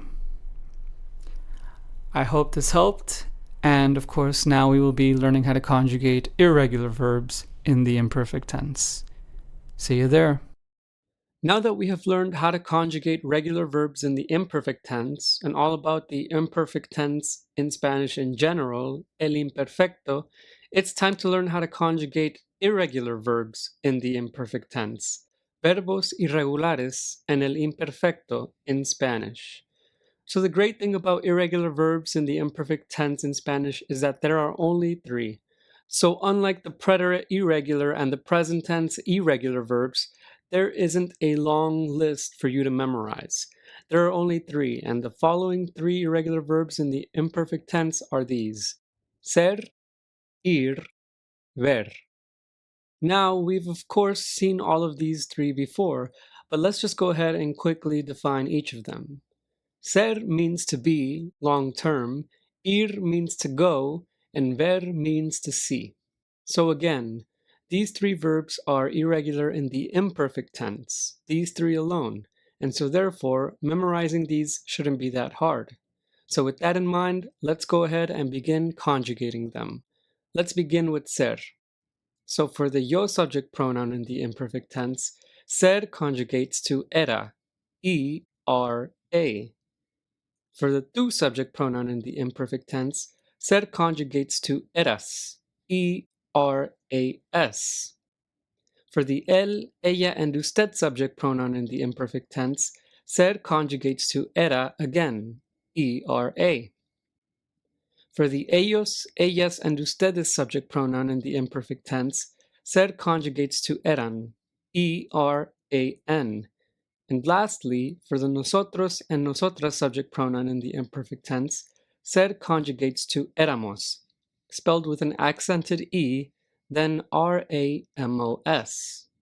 So as we can see, this is very regular because the spelling of this conjugation all throughout is vastly different from the non-conjugated form of ser. So now let's move on to the irregular verb ir. For the yo subject pronoun in the imperfect tense, ir conjugates to iba, I-B-A. For the tu subject pronoun in the imperfect tense, ir conjugates to ibas, I-B-A-S. For the él, ella, and usted subject pronoun in the imperfect tense, ir conjugates to iba again, I-B-A. For the ellos, ellas, and ustedes subject pronoun in the imperfect tense, ir conjugates to iban, I-B-A-N. And lastly, for the nosotros and nosotras subject pronoun in the imperfect tense, ir conjugates to íbamos, accented I, then B-A-M-O-S. So again, another irregular, right? Because we introduce a new letter in the conjugated form that isn't found in the non-conjugated form. All right, and lastly, now let's conjugate for the irregular verb ver in the imperfect tense. For the yo subject pronoun in the imperfect tense, ver conjugates to veía, V-E, accented I, then A. For the tu subject pronoun in the imperfect tense, ver conjugates to veías, V-E, accented I, then A-S. For the él, ella, and usted subject pronoun in the imperfect tense, ver conjugates to veía yet again, so V-E, accented I, A. For the ellos, ellas, and ustedes subject pronoun in the imperfect tense, ver conjugates to veían, V-E, accented I, then A-N. And lastly, for the nosotros and nosotras subject pronoun in the imperfect tense, ver conjugates to veíamos, V-E, accented I, then A-M-O-S. So we've officially conjugated all three irregular verbs in the imperfect tense in Spanish. In the next video, we will be learning about how to conjugate verbs in the future tense in Spanish. See you there. In this video, we will be learning how to conjugate for the future tense in Spanish. We've already covered how to conjugate for the present and two past tenses. Now, of course, it's time to conjugate for the future tense when we're talking about things in the future. Now, what's interesting about this conjugation in Spanish is that thus far, to conjugate, we've learned that we've had to drop the endings of the three verb forms, right? The ER, the IR, and the AR. So far, we've had to drop those endings in place of new letters and new suffixes to make sure that the conjugation properly matches its subject and tense. But, as you'll see in this video, for the future tense, that is not done. In fact, for the future tense, we keep those non-conjugated endings, ER, IR, AR, or three verb forms rather, and instead we add on to them to create the future tense. So of course, this doesn't need any explaining, but I'll just go ahead and say it anyway. The future tense in Spanish is used when we're talking about things in the future that will happen with certainty. So I will go to the supermarket tomorrow, right? Or a Spanish example, yo comeré la comida mañana. I will eat the food tomorrow. So let's just get right into it. Let's conjugate for the future tense using our conjugation chart and of course by listing out our 5 subject pronouns. We will of course be conjugating in all 3 verb forms with the familiar verbs that we know by now: comer, vivir, and hablar. So let's start conjugating. For the yo subject pronoun in the future tense, comer changes to comeré, C-O-M-E-R accented E. For the tu subject pronoun in the future tense, comer changes to comerás, C-O-M-E-R accented A-S. For the él, ella, and usted subject pronouns in the future tense, comer changes to comerá, C-O-M-E-R accented A. For the ellos, ellas, and ustedes subject pronouns in the future tense, comer changes to comerán, C-O-M-E-R accented A-N. For the nosotros and nosotras subject pronouns in the future tense, comer changes to comeremos, C-O-M-E-R-E-M-O-S. Next, let's conjugate for vivir. In the yo subject pronoun for the future tense, vivir changes to viviré, V-I-V-I-R accented E. For the tu subject pronoun in the future tense, vivir changes to vivirás, V-I-V-I-R accented A-S. For the él, ella, and usted subject pronouns in the future tense, vivir conjugates to vivirá, V-I-V-I-R accented A. For the ellos, ellas, and ustedes subject pronouns in the future tense, vivir conjugates to vivirán, V-I-V-I-R accented A-N. And for the nosotros and nosotras subject pronouns in the future tense, vivir conjugates to viviremos, V-I-V-I-R-E-M-O-S. Lastly, let's conjugate for hablar. Hablar in the future tense for the yo subject pronoun conjugates to hablaré, H-A-B-L-A-R accented E. For the tu subject pronoun in the future tense, hablar conjugates to hablarás, H-A-B-L-A-R accented A-S. For the él, ella, and usted subject pronouns in the future tense, hablar conjugates to hablará, H-A-B-L-A-R accented A. For the ellos, ellas, and ustedes subject pronouns in the future tense, hablar conjugates to hablarán, H-A-B-L-A-R accented A-N. And lastly, for the nosotros and nosotras subject pronouns in the future tense, hablar conjugates to hablaremos, H-A-B-L-A-R-E-M-O-S. So now you have learned how to conjugate regular verbs in the future tense. I hope this helped. See you in the next video in which we will learn how to conjugate irregular verbs in the future tense. It is pretty straightforward. In this video, we will learn how to conjugate irregular verbs in the future tense. In the previous video, we learned all about the future tense and how to conjugate regular verbs in Spanish, right? But in this video, we will learn now about irregular verbs, verbos irregulares, in the future tense in Spanish. So irregular verbs in the future tense, much like for the preterite and the present tense, like we've covered before, can also be grouped into clusters to help you memorize their conjugation patterns and how each of the most common irregular verbs in the tense change and conjugate. So first, let's start off by laying out our 10 most common irregular verbs in the future tense, el futuro. They are as follows: decir, hacer, haber, querer, saber, poder, poner, salir, tener, and venir. So as you can see here, these are our 10 irregular verbs in the future tense. And I've listed out the definition and translation of the verbs right next to the verb here so you can see. But we've seen some of these verbs in the past before, so you should know some of their definitions by now. Nonetheless, of course, we are more so focusing on the conjugations in these videos, but the definition is also very important and significant to know.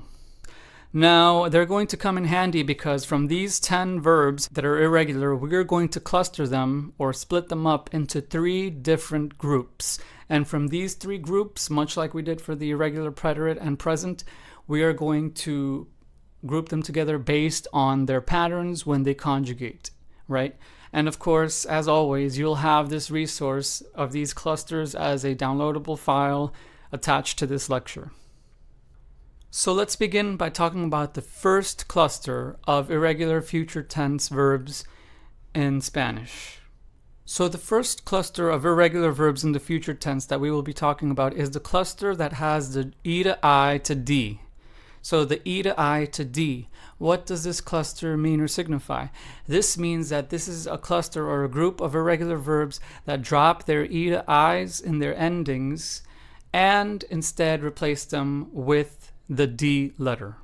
So let's take an example verb of this. We have the verb tener, which means to have in quantities. We've definitely worked with this verb before in this course, right? And so now let's conjugate this irregular verb in the future tense and see how it follows this cluster's name.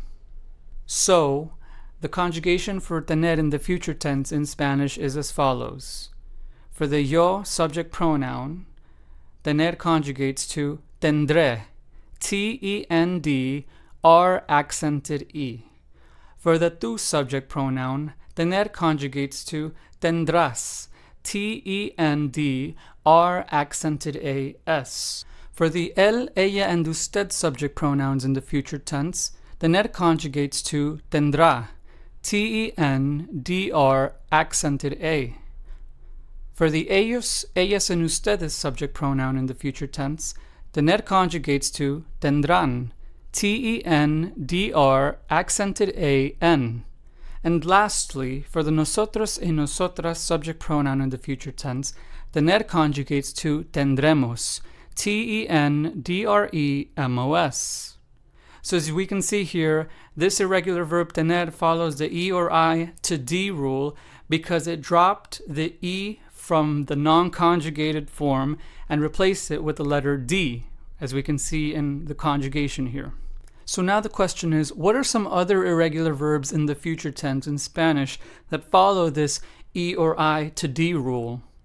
So other verbs like tener in the future tense that follow the E or I to D rule are as follows. Poder, poner, salir, and venir.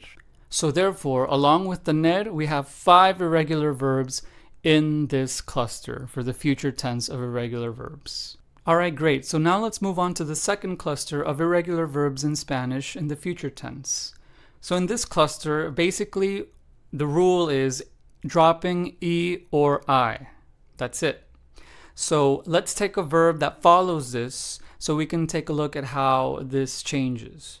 Let's take the verb saber, which we've worked with before. And now let's conjugate this verb saber in the future tense in Spanish, which falls under this second cluster. So for the yo subject pronoun in the future tense for the verb saber, it conjugates to sabré, S-A-B-R accented E. For the tu subject pronoun, saber conjugates to sabrás, S-A-B-R accented A-S. For the él, ella, and usted subject pronoun, saber conjugates to sabrá, S-A-B-R accented A. For the ellos, ellas, and ustedes subject pronoun, saber conjugates to sabrán, S-A-B-R accented A-N. And lastly, for the nosotros and nosotras subject pronoun in the future tense, saber conjugates to sabremos, S-A-B-R-E-M-O-S. So what do we notice here in this conjugation for this irregular verb in the future tense? Well, we can see that the E was dropped. So therefore, this is an irregular verb that follows the E or I dropping rule of this cluster. So then saber went from saber, S-A-B-E-R, to just S-A-B-R.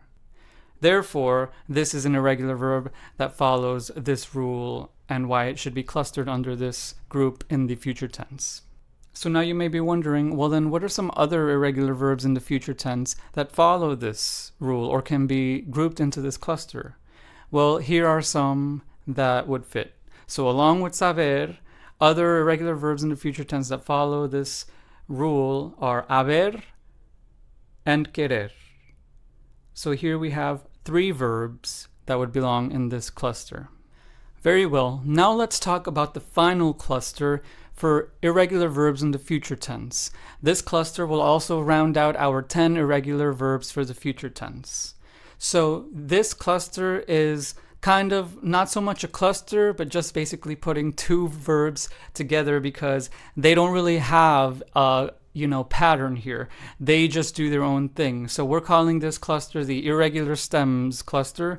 And just so you know, a verb stem is basically the first half of the verb, right? As opposed to the verb endings, which would be the suffixes or the second half of the verb. So anyway, we're calling this cluster irregular stems because these 2 irregular verbs in the future tense just do their own thing. So they don't belong in any of the other 2 clusters that we just talked about earlier. So the 2 irregular verbs in the future tense that belong in this irregular stems cluster are the following: decir and hacer, which we've seen before, right? Decir means to say and hacer means to make or to do. So now all we have to do is conjugate these 2 irregular verbs in the future tense. So their conjugations goes as follows. Let's start with decir. So for the yo subject pronoun in the future tense, decir conjugates to diré, yo diré, D-I-R accented E. For the tu subject pronoun in the future tense, decir conjugates to dirás, D-I-R accented A-S. For the él, ella, and usted subject pronoun in the future tense, decir conjugates to dirá, D-I-R accented A. For the ellos, ellas, and ustedes subject pronoun in the future tense, decir conjugates to dirán, D-I-R accented A-N.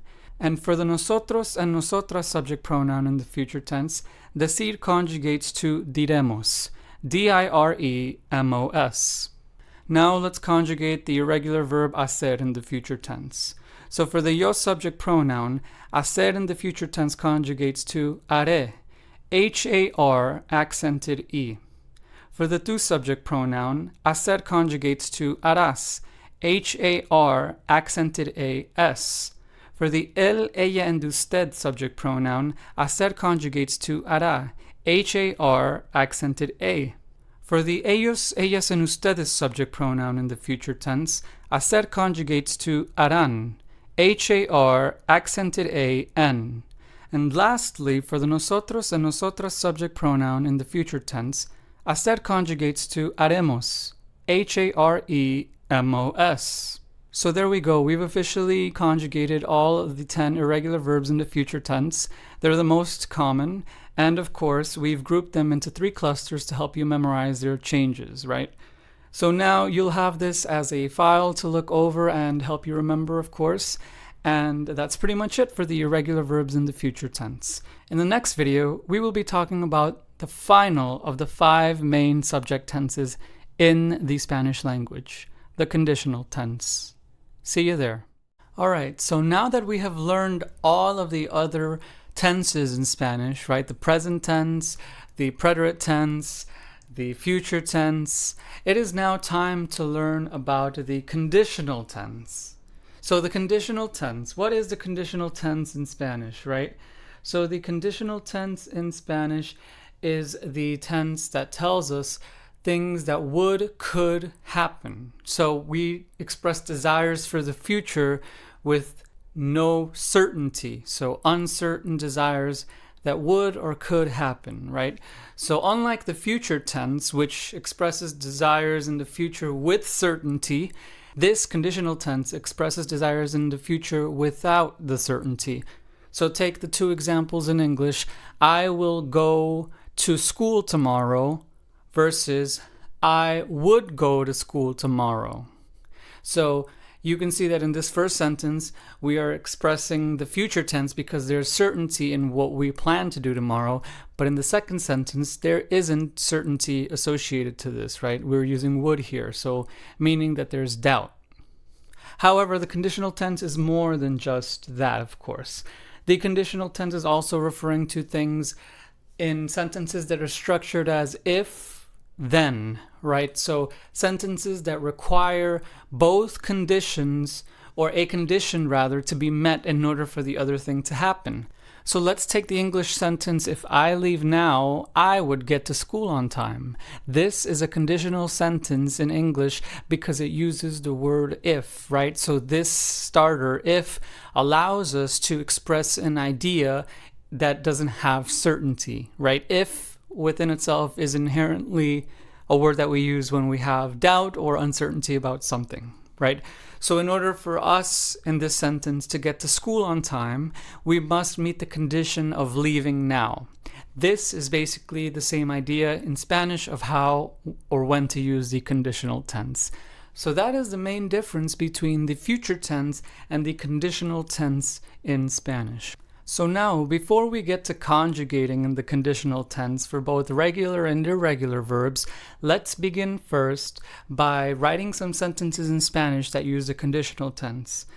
So, el condicional. So let's take this sentence.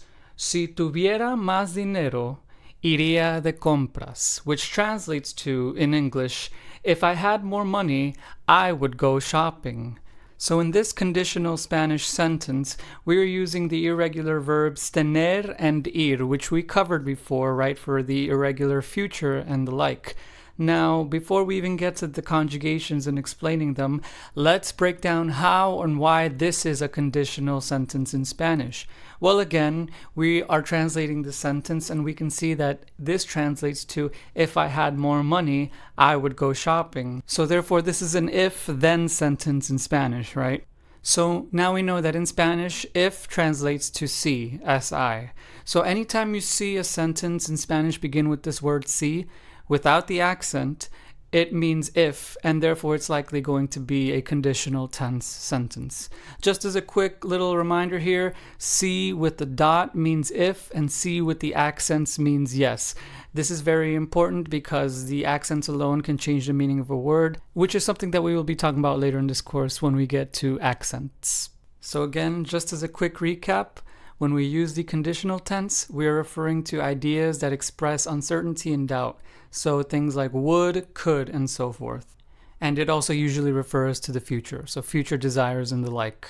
Also, one thing before we begin conjugating, you'll notice that as we are conjugating, this is very similar to the future tense conjugations in that, unlike in the preterite and the imperfect and the present tense conjugations where we drop the AR, the ER, and the IR endings, for the future, remember how we kept those verb endings and instead added on to those endings, the ER, the IR, and the AR? Well, you'll see that we do the same exact thing for the conditional tense conjugations. So just keep that in mind as we are going through these conjugations. Alright, so let's begin. So for the yo subject pronoun in the conditional tense, comer conjugates to comería. C-O-M-E, R accented I-A. For the tu subject pronoun in the conditional tense, comer conjugates to comerías. C-O-M-E-R accented I-A-S. For the él, ella, and usted subject pronouns in the conditional tense, comer conjugates to comería again, C-O-M-E-R, accented I-A, same thing as the yo. For the ellos, ellas, and ustedes subject pronoun in the conditional tense, comer conjugates to comerían, C-O-M-E-R, accented I-A-N. And then for the nosotros and nosotras subject pronoun in the conditional tense, comer conjugates to comeríamos, C-O-M-E-R accented I-A-M-O-S.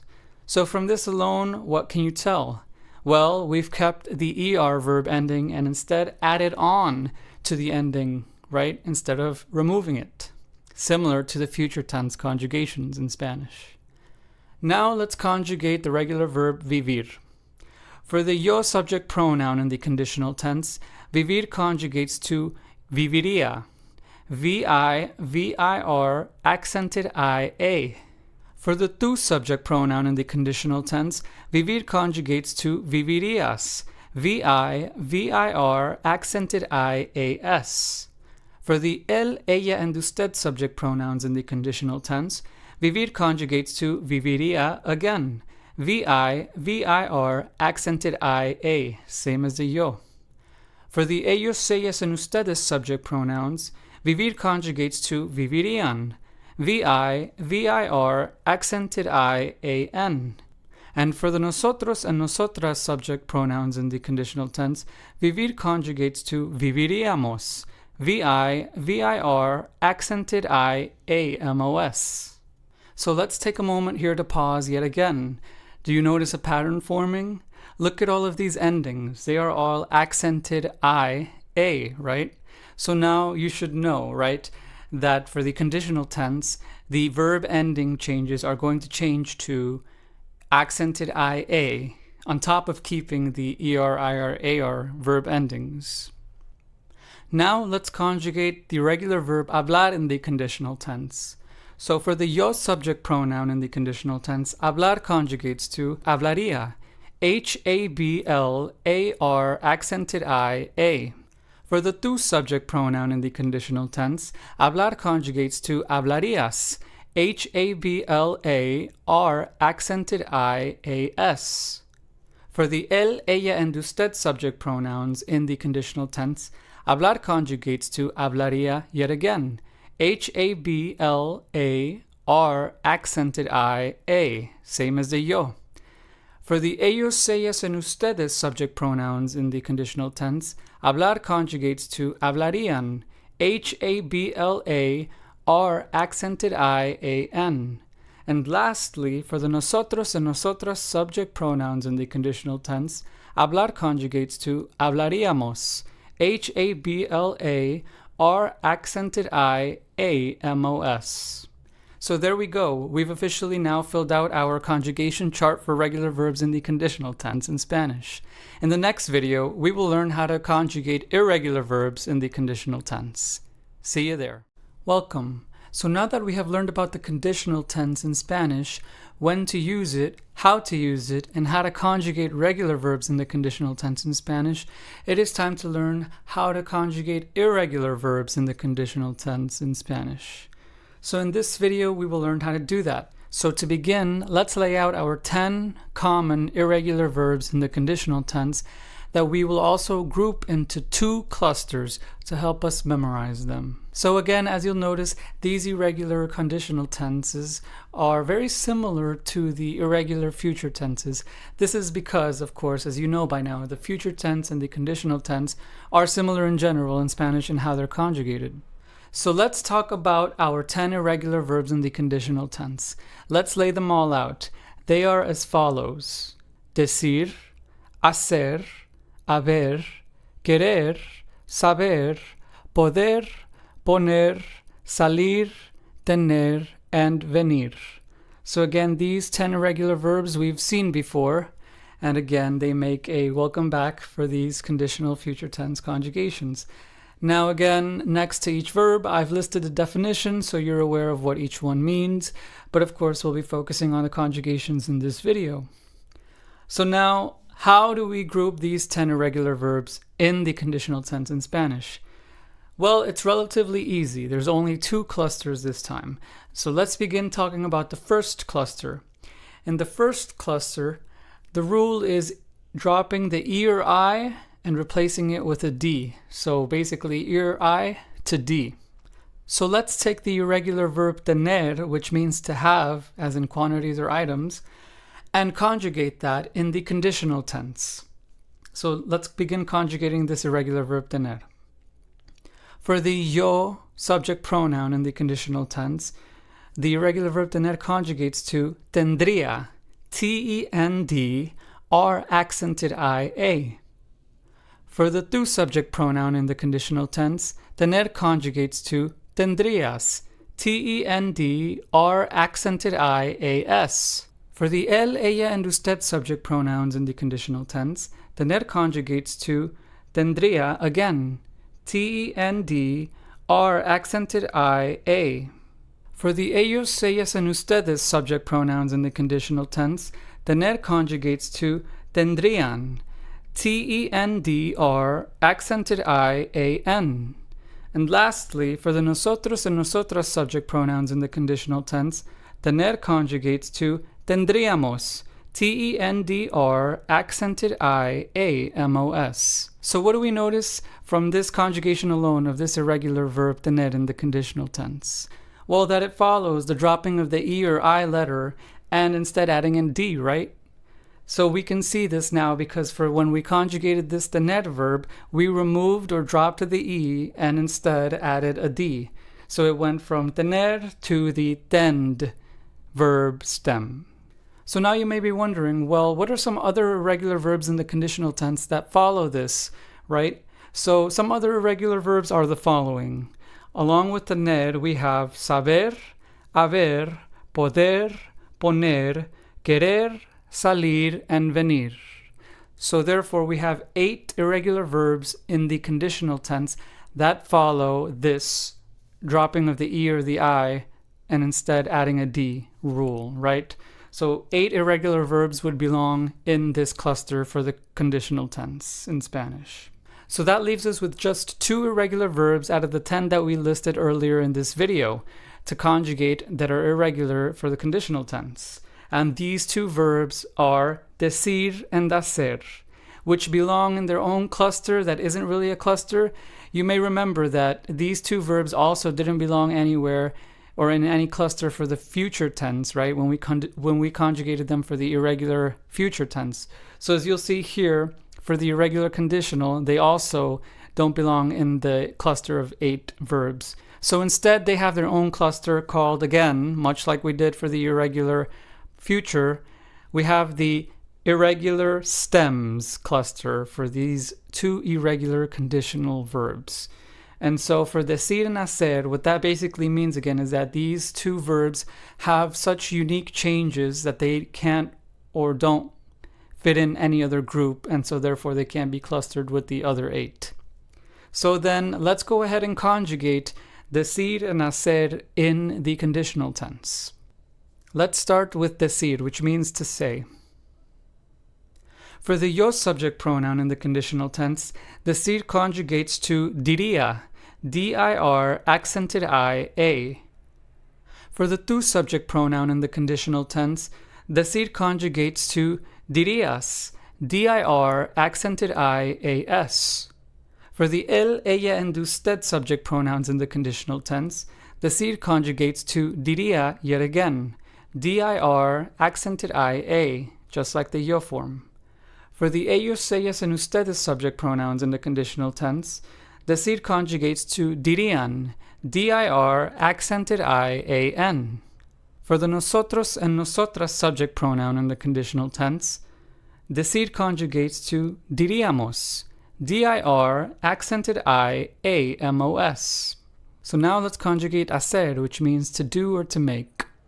So for the yo subject pronoun in the conditional tense, hacer conjugates to haría, H-A-R accented I-A. For the tú subject pronoun, hacer conjugates to harías, H-A-R accented I-A-S. For the él, ella, and usted subject pronouns, hacer conjugates to haría again, H-A-R accented I-A, much like the yo.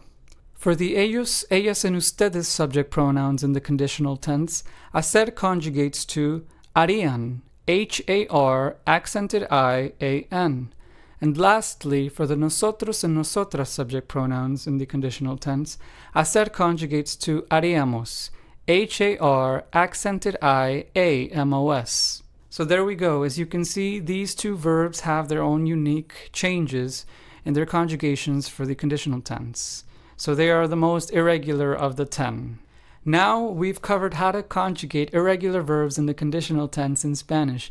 And with this, I would like to say congratulations. We have now covered how to conjugate the 5 main tenses, as I like to call them, in the Spanish language.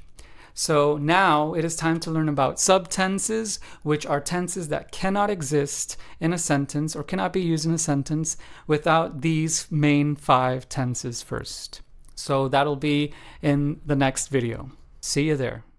Alright, so now that we have covered the 5 main tenses within the Spanish language, the present tense, the preterite tense, the imperfect tense, the future tense, and the conditional tense, it is now time to move on to the subtenses of the language. You are now at a great point in Spanish because by covering those 5 main tenses, you know what building blocks can be used right after a subject, right? I, you, me, he, she, and so forth. And it's great that we've got those 5 main conjugations of the language out of the way, right? Because those are very important and crucial to know before moving on. And on top of that, the majority of the language is composed using them. So, of course, those you want to know first before moving on into the subtenses. Now, before we begin talking about our first one, the present progressive tense, you may be wondering, well, what is a subtense, right? Well, a subtense is a tense that cannot be used in Spanish without one of the main 5 preceding it. And of course, one of the main 5 depends on which subtense we're talking about. So as you'll see for the present progressive, it'll only be the present tense. This will become more clear to you as we go on in this video, but just know that a subtense is not one of the 5 main tenses that we've covered thus far. So let's begin with the present progressive subtense. So the present progressive subtense is relatively simple. In English, these are basically ing verbs, right? So walking, talking, sitting. So anytime we're using the present progressive, think of in English as an ing verb in its place, right? So what does this mean then? So that means that the present progressive is used when referring to ongoing actions in the present. So let's take the sentence I am eating in English as an example of the present progressive subtense. In Spanish, this would be yo estoy comiendo. Now let's just focus on the English part for a little bit here. So what do we notice in this sentence? Well, that we are using an ing verb ending in the verb eating, right? I am eating is our sentence. So therefore, in Spanish, eating is the present progressive verb comiendo. So as we can see in this sentence, we have 2 verbs, right? We have the present tense am, and then we have the present progressive eating. Or in Spanish, the present tense estoy, and then the present progressive verb comiendo. So this is what I mean by subtense, because this present progressive verb could not have existed in this sentence without the present tense am being there first. So this is what I mean when I say a subtense, right? A subtense is a tense that needs one of the main tenses to come before it in Spanish. So therefore, it can't stand on its own. It can't be used right after the subject in a sentence. So that is what makes a subtense in Spanish different from one of the 5 main tenses that we've covered earlier in this course. So now that we know what a subtense is, it's time to ask then, with which of the main tenses does this present progressive subtense work? Well, as you can already probably tell by the name of this subtense, the main tense that works with this subtense is the present tense. So that is why we were using the present tense in our example sentence, I am eating, or in Spanish, yo estoy comiendo, because the present progressive subtense pretty much only works with the present tense before it. Because again, the point of the subtense is to talk about ongoing actions in the present. So now that we know that the present progressive subtense requires the present tense to come before it, a verb that's in the present tense to come before it, we must now talk about how verbs change in terms of their endings in the present progressive tense. So it's relatively simple to remember, and here is how it goes.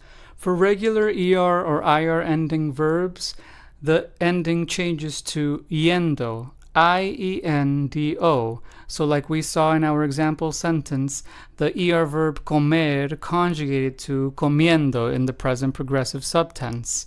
So comiendo, C-O-M-I-E-N-D-O.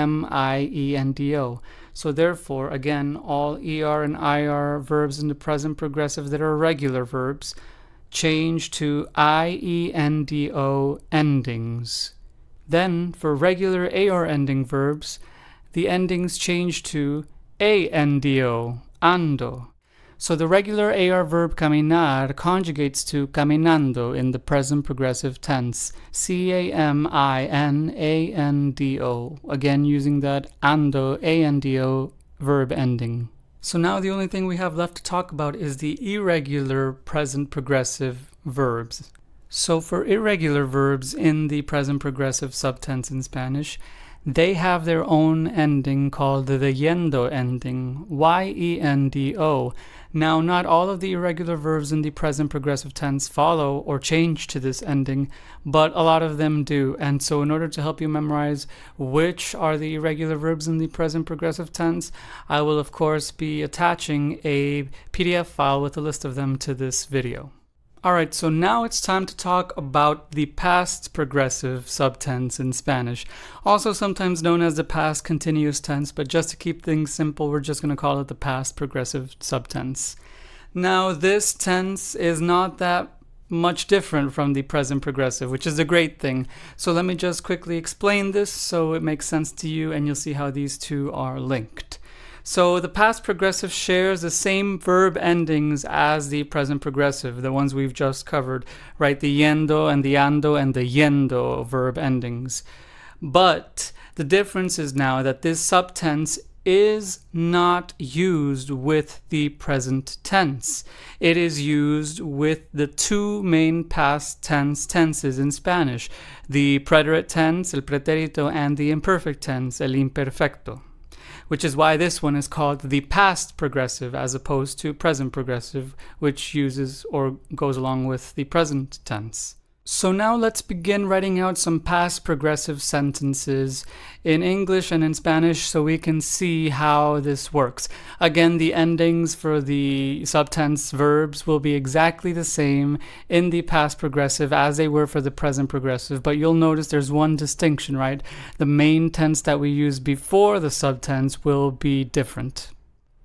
So now let's take the example sentences I was eating, which translates to yo estuve comiendo, and I had been eating, which translates to yo estaba comiendo. So now let's take a look at the endings of the second verb conjugation in these two sentences in Spanish.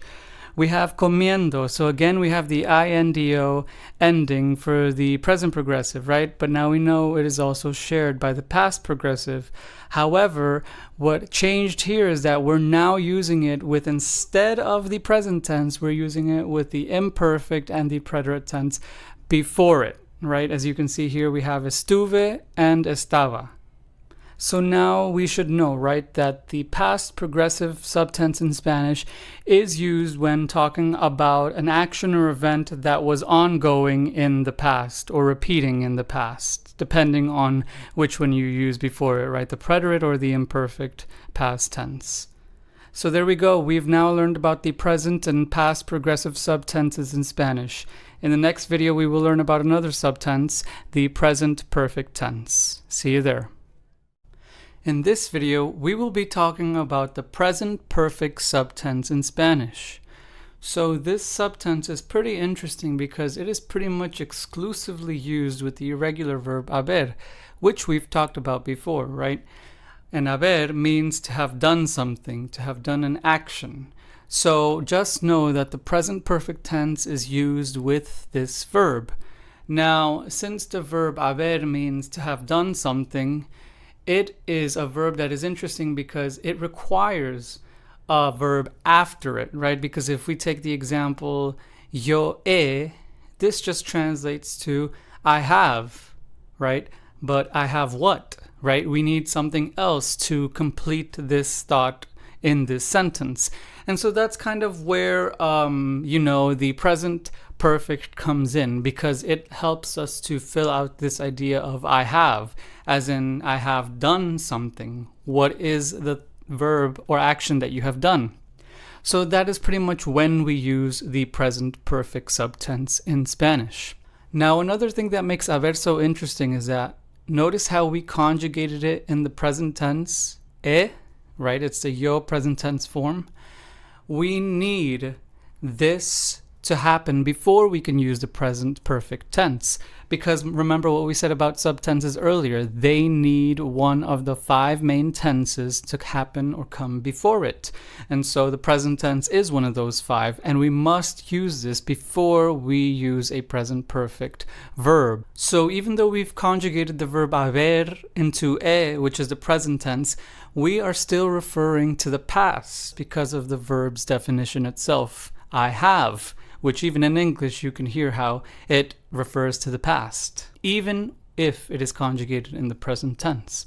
So therefore, the present perfect subtense in Spanish is used when talking about things that started in the past and continue to happen or repeat in the present. So an example of this in English would be the sentence, I have eaten, which in Spanish would be yo he comido.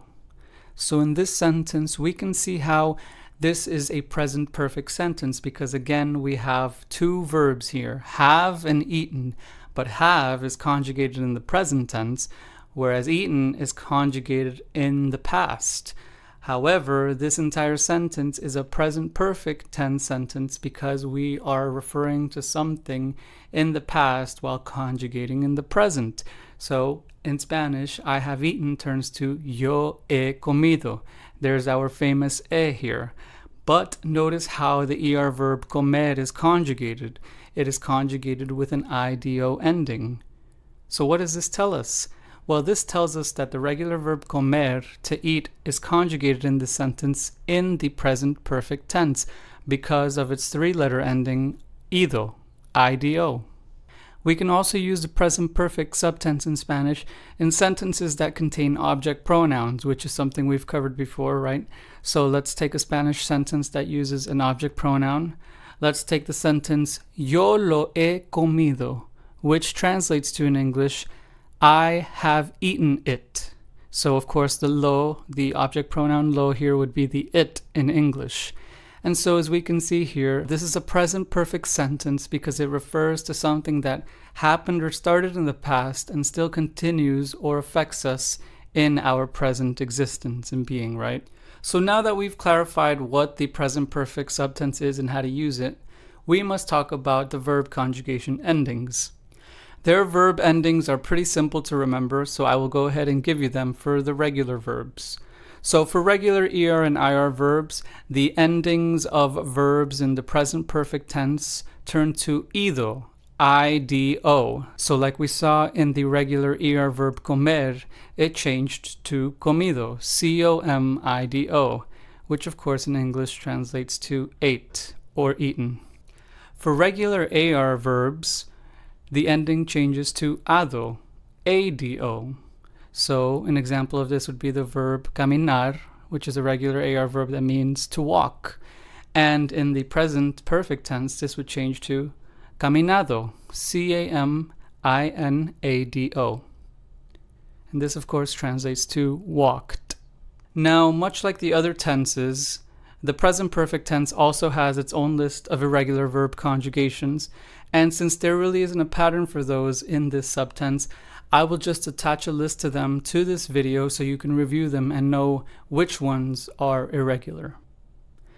So that's pretty much it for the present perfect subtense in Spanish. In the next video, we will talk about the indicative versus the subjunctive moods in Spanish and how they relate to everything that we've covered thus far in this course. So I'll see you there. In this video, we will learn about the 3 different moods that compose the Spanish language. In Spanish, we have 3 moods, the indicative, the subjunctive, and the imperative. Thus far in this course, every verb, tense, and conjugation that we have learned, with the exception of the conditional tense, has been in the indicative mood. So thus far in this course, we have learned about the present, preterite, imperfect, present perfect, and future tenses in the indicative mood. So then, what is a mood? Well, basically, a mood is a concept that helps us organize verb tenses and refers to the different ways in which a verb can be expressed. So, of course, yet again, to repeat myself, the 3 moods that compose the Spanish language are the indicative, the subjunctive, and the imperative. Since we have overwhelmingly learned about conjugating verbs in the indicative mood, let's then define what is the indicative mood. Basically, the indicative mood is used when talking about things that are true or certain. So an example of this would be something like facts or personal certainty in beliefs and so forth. So basically, anything that you're certain about, that you have zero doubt on, zero uncertainty on, if you're 100% certain, then you would be using the indicative mood. And so we have learned about indicative mood verbs for 4 different conjugation types, right? And so it's great that we started there because most people tend to speak with the indicative mood first. Then when we move on to advanced Spanish, we get into the subjunctive and the imperative moods. So yes, that is basically what the indicative mood is and how it is used in Spanish. The second mood that we will be talking about is the subjunctive mood. This mood, in contrast to the indicative mood, is used when talking about things that aren't certain, that they have uncertainty or doubt attached to them. So an example of this would be desires, wishes, predictions, probabilities, and so forth. Basically the opposite of the indicative mood. And for the last of the 3 moods in Spanish, we have the imperative mood, which is used when talking about commands. So whenever we're directly commanding someone to do something or to not do something, a positive versus a negative command, that is only when we use the imperative mood in Spanish. So now that we have these 3 moods defined, let's give an example of each to best clarify the expression or way in which each one is used and works in the language. So let's start off with the first sentence, Yo comeré la comida mañana, which translates to I will eat the food tomorrow. This is a sentence in the indicative future tense because of its certainty, right? I will eat the food tomorrow. Then we have the second sentence, Yo comería la comida mañana, pero, which translates to I would eat the food tomorrow, but this sentence would be a subjunctive sentence, and it is in the conditional tense because it expresses uncertainty or doubt, right? This sentence alone tells us that the person or subject is unsure whether they will eat the food tomorrow or not. And then the last example sentence we have is Por favor, coma la comida, which translates to in English, please eat the food. And this would be an imperative sentence because this is a command, or more specifically, a positive command because we are telling someone to do something. So thus far we have learned the present, preterite, imperfect, and present perfect in the indicative tense. However, it is also important to know that there is a subjunctive mood or version of these verb conjugations as well, with the exception of the preterite tense, because that tense, the preterite past tense, does not exist in a subjunctive mood.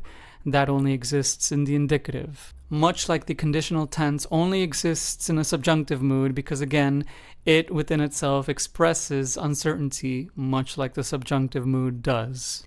There is a great acronym to help you memorize or know when the subjunctive mood is used compared to the indicative mood and vice versa. For the subjunctive mood, we have the acronym WEIRDO, which will help you memorize in what situations to use the subjunctive mood. So now let's define what each letter in this acronym stands for. So the W in WEIRDO stands for wish or wishes. The E stands for emotions. The I stands for impersonal expressions. The R stands for requests. The D stands for doubts or desires. And the O stands for ojalá, which is the Spanish word for hope, expressing hope. So as you can see, in all of these situations, we would not be 100% certain. So therefore, we would be using the subjunctive mood. Then we also have a great acronym to help us know when to use the imperative mood in Spanish. For the imperative mood, we have the acronym SPOC to help us remember when it is used. So now let's define what each letter of this acronym stands for. So the S in SPOC stands for speech.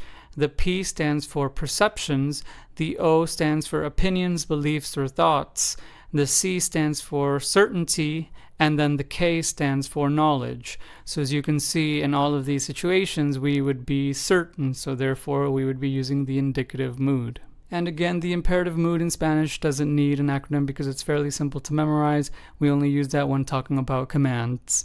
I will be attaching a document to this video with all of this information to help you remember and know the differences between both, specifically for the two acronyms weirdo for the subjunctive mood and Spock for the indicative mood. These three moods are very important to know, especially when we get into advanced Spanish, as we will begin to use the subjunctive mood more and the imperative mood as well. I hope this helped, and I'll see you in the next video. Welcome to the next section of the course. In this section of the course, we will learn how to confidently write in Spanish. But in order for us to get there, we must first start off with the basics. In this video, we will cover the Spanish alphabet and the accent rules in Spanish, so you best know how they work. In this course so far, we have seen accents pop up here and there, and you may be wondering about the rules and how to use them and what they signify, especially since we don't have these in the English language. Well, not to worry, we will get there in this video as well. But first, let's begin with the Spanish alphabet. In Spanish, the alphabet is called el alfabeto, similar to the English word alphabet. El alfabeto, or the Spanish alphabet, contains 27 different letters. Now, we will also be including 3 pronunciations which are important, and these 3 pronunciations are no longer part of the official alphabet, but they are still very important to know. So now, what I'm going to do is that I'm going to pronounce these 30 different letters, or rather 27 letters and 3 pronunciations of the Spanish language, so you can tell how they sound on their own. Now, as just a preface, of course, these letters won't sound exactly the same once you bunch them up together into words, but that's a given. Nonetheless, let's go ahead and get started. Under each letter, I am going to attach the phonetic spelling so you have a better idea of how I'm pronouncing each one of these. These are the following 27 letters and 3 pronunciations of the Spanish language that make up the Spanish alfabeto. A, B, C, Ch, D, E, F, G, H, I, J, K, L, L, M, N, Ñ, O, P, Q, R, R, S, T, U, V, W, X, Y, Z. If you need to hear those again, you can rewind and pause at any letter, or you can just go letter by letter, pause, just so you can get a better understanding of how each one is pronounced.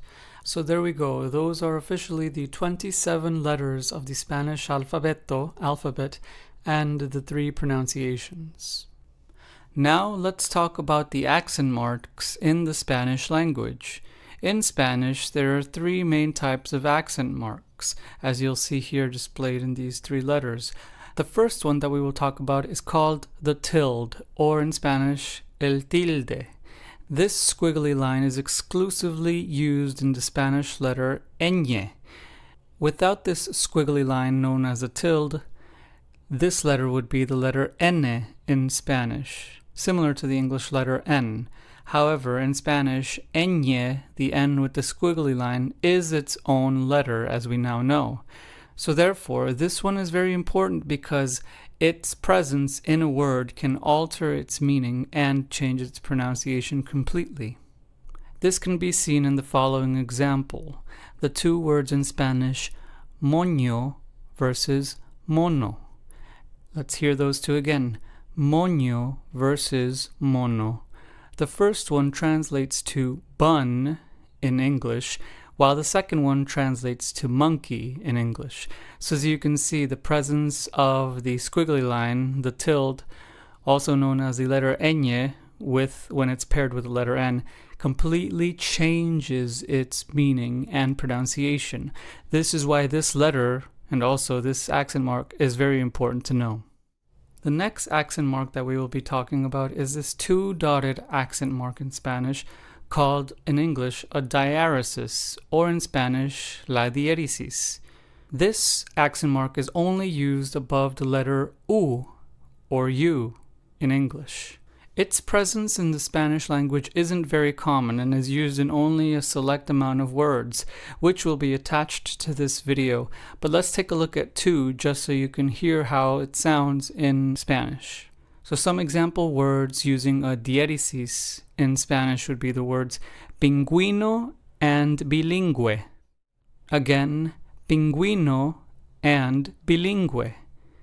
Pingüino means penguin and bilingüe means bilingual. But let's hear these two again. Pingüino and bilingüe. So as we can hear, the U with the two dots, the diaresis accent mark in Spanish, helps us give that gui or gue sound and pronunciation in words.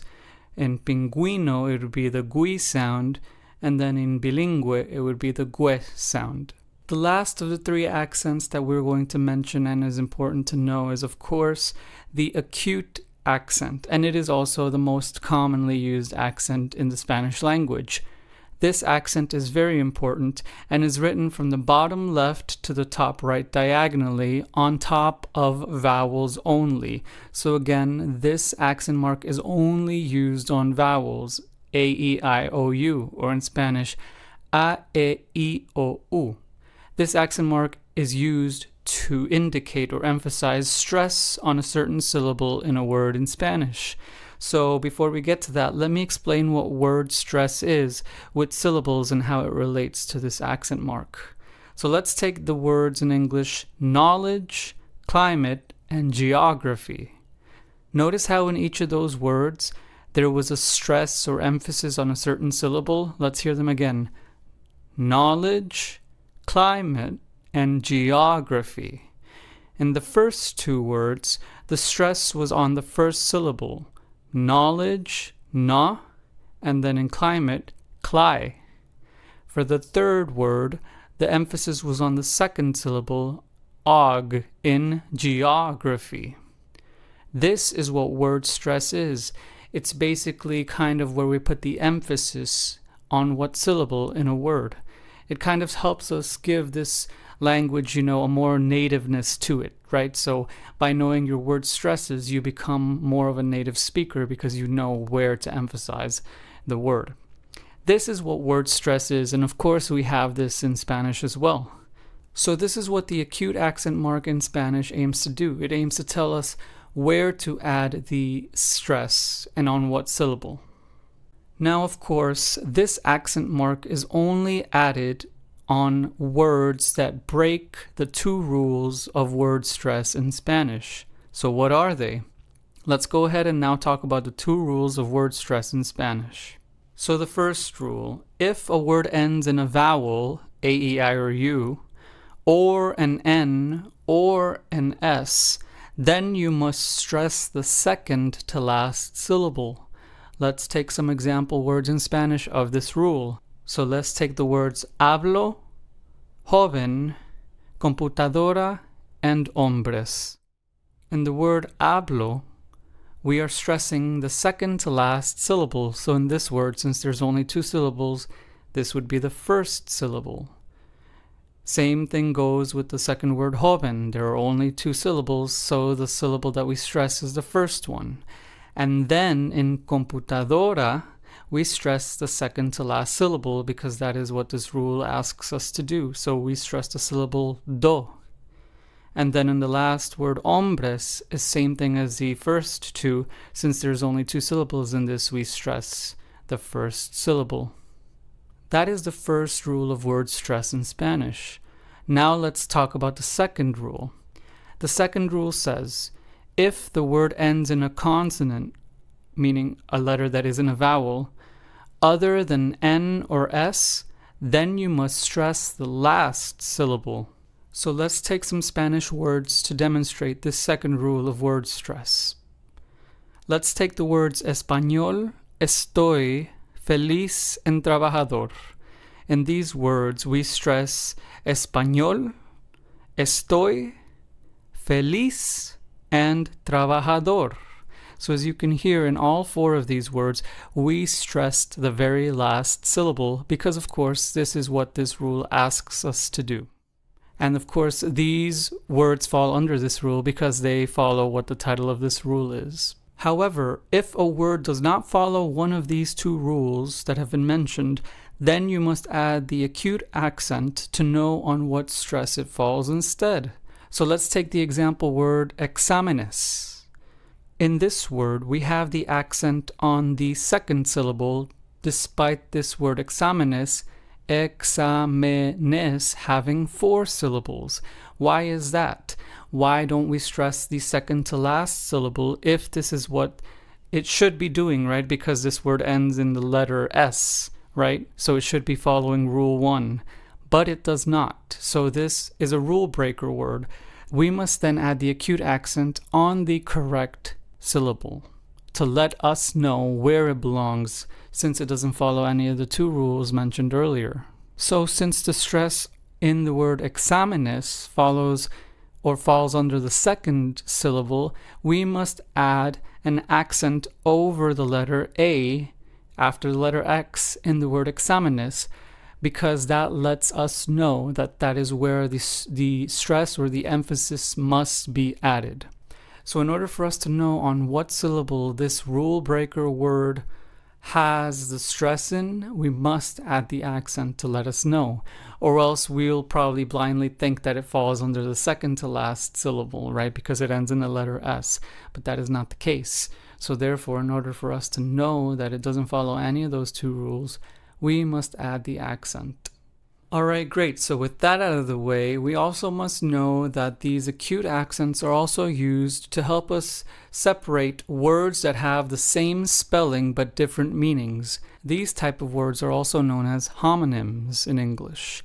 So let's take a look at a common example in Spanish of a homonym and how the acute accent mark helps us to separate these 2 words that have similar or same spellings but completely different meanings. Let's take the example sí versus sí. The first sí with the accent means yes in English, while the second sí means if. This is very important because, as we can see here, not only did the accent change how the word was pronounced, but it also changed the meaning. The first sí went up in intonation or in sound, because it is used to indicate that the accent was placed there, while the second C is more flat and monotone. A list of the rest of these homonyms will be attached to this video so you can study them and know which are also like this C versus C example. Now, the acute accent is also used in question words in Spanish. Question words always have accents in them. So what are question words? Question words are words like who, what, when, where, why, and how. Here is the list presented to you so you can see. We have cuál, which means which, cuándo, which means when, cuánto, which means how much, cómo, which means how, dónde, which means where, por qué, which means why, qué, which means what, and lastly, quién, which means who. So as you can see, in all of these question words, we have an accent in them. However, if you use these words in a statement sentence as opposed to a direct question, then you do not add an accent to these words. Let's take a look at an example of this in Spanish. We have the 2 example sentences in Spanish, ¿Cómo estás? And ella es como una estrella. So in the first one, I was asking a question, a direct question, so an accent was needed on this word como, right? Whereas in the second sentence, I was making a general statement, so no accent was needed on the word como. This is important because not only did the type of sentence I'm saying change whether I should have used an accent or not, but it also changed the meaning of the word, because como with the accent means how, whereas como without the accent means like or as. This is another example of the homonyms that we talked about earlier. And lastly, this type of accent, the acute accent, is used with a set of words called demonstratives, which is basically just a term that describes words that describe the location of things or refer to them, depending if you use them as an adjective, for example, this car, or as a pronoun, for example, that one. Just so we can have a quick, clearer idea of what I mean when I talk about a demonstrative adjective versus a demonstrative pronoun, here are two examples in English of sentences using each one. The first sentence, I like this car, uses a demonstrative in the adjective form, whereas the sentence, I like that one, uses a demonstrative as a pronoun. In the first sentence, we are referring to this to describe the car, and in the second one with the pronoun, we are using that one to describe the actual object. So in place of car, we used that one. A list of these will also be attached to this video so you can refer to them and know how they work in Spanish. So I hope this makes sense, and please make sure to look at the resources and replay this video if any of these accent marks and word stress rules do not make sense in Spanish. So with that, we have covered all of the accent marks in Spanish and how they operate within the language. See you in the next video. In this video, we will learn about Spanish punctuation marks, capitalization rules, and abbreviations, which are highly useful and beneficial in order to write in Spanish like a native and to help you improve in general with your Spanish writing. So much like in English, we also have punctuations in Spanish. In Spanish, these are called puntuación, punctuation. And they are mostly shared with the English ones. There's not too much of a difference, with an exception of upside down question marks and exclamation points. And of course, apart from the accents that we have already covered. But let's go into the ones that we haven't talked about yet, which are of course the upside down question marks and exclamation points. So let's start off with the upside down and right side up question marks. So these are called signo de interrogación in Spanish, and they are used at the beginning and the end of a question. So that is very important. I know that in English we only add a question mark to the end of the question, but in Spanish you must add a question mark at the beginning, an upside down one, and then a right side up one at the end. Then we have the upside down and right side up exclamation points, which in Spanish are called signo de exclamación. And much like the signo de interrogación, you must also add a signo de exclamación, an upside down exclamation point, at the beginning of the expressive statement, and then the right side up at the end of the statement. So let's take two examples of these to show you what I mean. Let's take the question, ¿Cómo estás?, which we've seen before, which means how are you? And then the exclamation statement, Estoy feliz, which of course translates to I am happy. Now, you always, of course, like in English, use these exclamation points in sentences or statements that are trying to express surprise or shock or excitement. So yeah, that is pretty much the only difference. So now, it's important for you to remember this. These are also found in the Spanish keyboard. Sometimes though, some Spanish speakers, for the sake of, brevity, don't type the upside down question mark and upside down exclamation point. But just know, if you're trying to be formal in an email or, writing something longer than that, it is important that you add these to show that you know your, formal, correct Spanish punctuation rules and so forth. Now, the other punctuation marks I'm not going to really talk about because they're pretty much similar to English, right? We also have, of course, a punto, which is a period. We also have comillas, which are quotation marks. We also have the hashtag or pound sign called the almohadilla. And then we also have, of course, hyphens and semicolons and colons and commas. However, there are some slight differences in how they're used in Spanish compared to English. Let's take the example of the colon. This can also be used at the end of a salute in an email. For example, if you're saying, Dear X, or Dear, Mr. or Mrs., then you can use a colon at the end of this greeting in the email. So that is optional. I know in English we use the comma, but in Spanish you can use the colon for that instead. Another way that we have some slight differences is, of course, the way in which we write dates in Spanish. So this is very important because I know that in English, dates, we typically write them as month, day, year, right? So like, let's say January 5th, 2021, right? And so that would be 1/5/21. But in Spanish, we do not do this. In Spanish, the date goes first, then the month, and then the year. So in English, we would have something like January 5th, 2021, but in Spanish, it would be the 5th of January, 2021. So in Spanish, this would sound like el 5 de enero del 2021. And of course, this is reflected when writing, dates, whether we're writing out the whole month and date and year or abbreviating. So the way I just finished saying it, 5 de enero del 2021, that would be the full way of saying it. But if I were trying to abbreviate this, then it would obviously appear as 05/01/2021. Okay, so those are some great rules to know about los signos de puntuación, or punctuation marks in Spanish.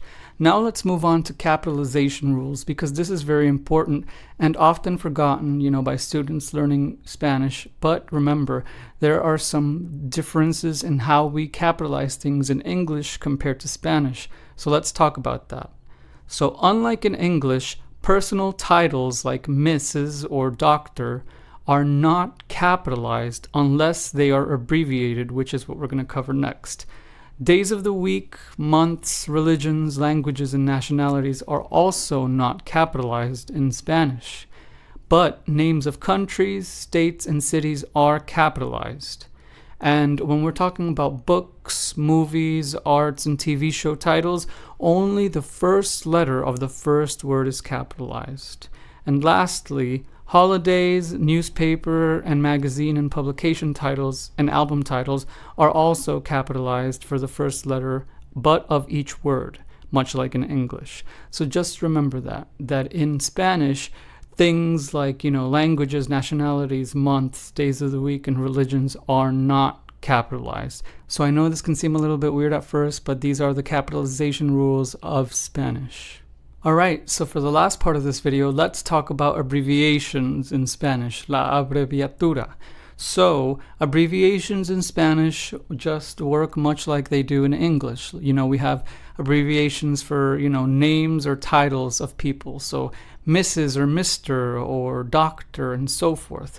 A list of these will be attached to this video, so that way you can learn how to write these, and they will be useful whether you're writing an email or trying to speak to someone and address them by their title.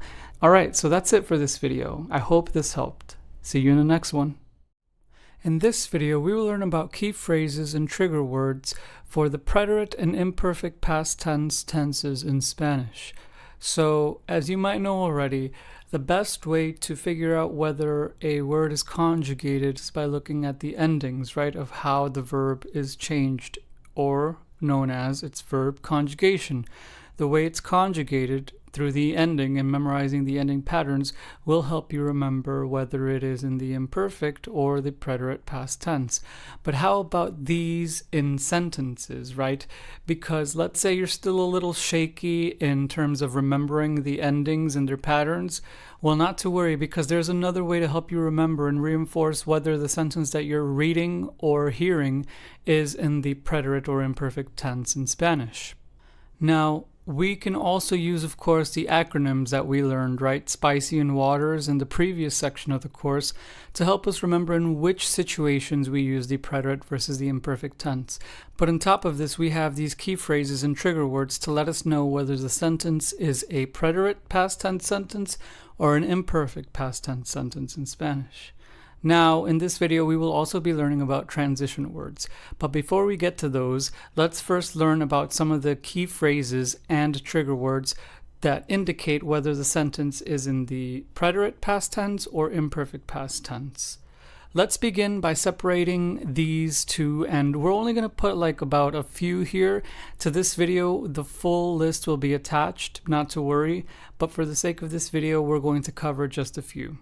So let's first start off with some Spanish key phrases for the preterite past tense. we have the following 5.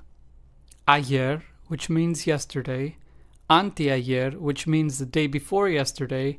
We have anoche, which means last night. We have el otro día, which means the other day. And lastly, we have el día or mes or año pasado, which translates to the past day or month or year. So as we can see here, what do all of these key phrases or trigger words have in common? Well, they all relate to the singular past, also known as things that happened in the past once, right? So yesterday will only happen once. So this is how you should start thinking of these to help you memorize the preterite past tense versus imperfect past tense. So now let's move on to Spanish key phrases for the imperfect past tense. We have siempre, which means always, todos los días, which means every day, todas las semanas, which means every week, todos los meses, which means every month, and then cada día or semana or mes, which means each day or week or month. So what can we notice in these key phrases and trigger words for the imperfect past tense? Well, that they all relate to the repeated past, right? If I'm talking about every day or always, clearly I'm talking about doing something in the past more than once.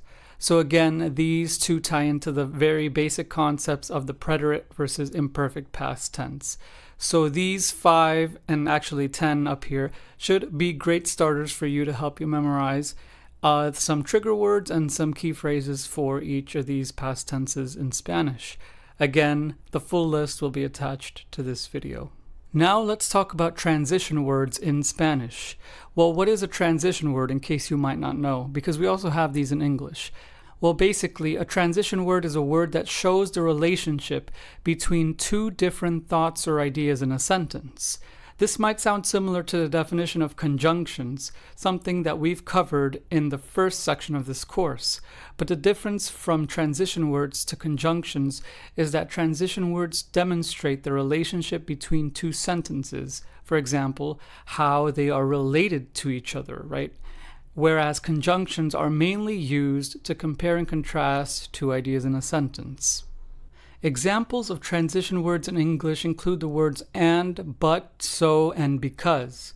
They show your reader or listener the relationship between the two phrases, ideas, or sentences, and sometimes even paragraphs in something that you are speaking or hearing, and of course also writing.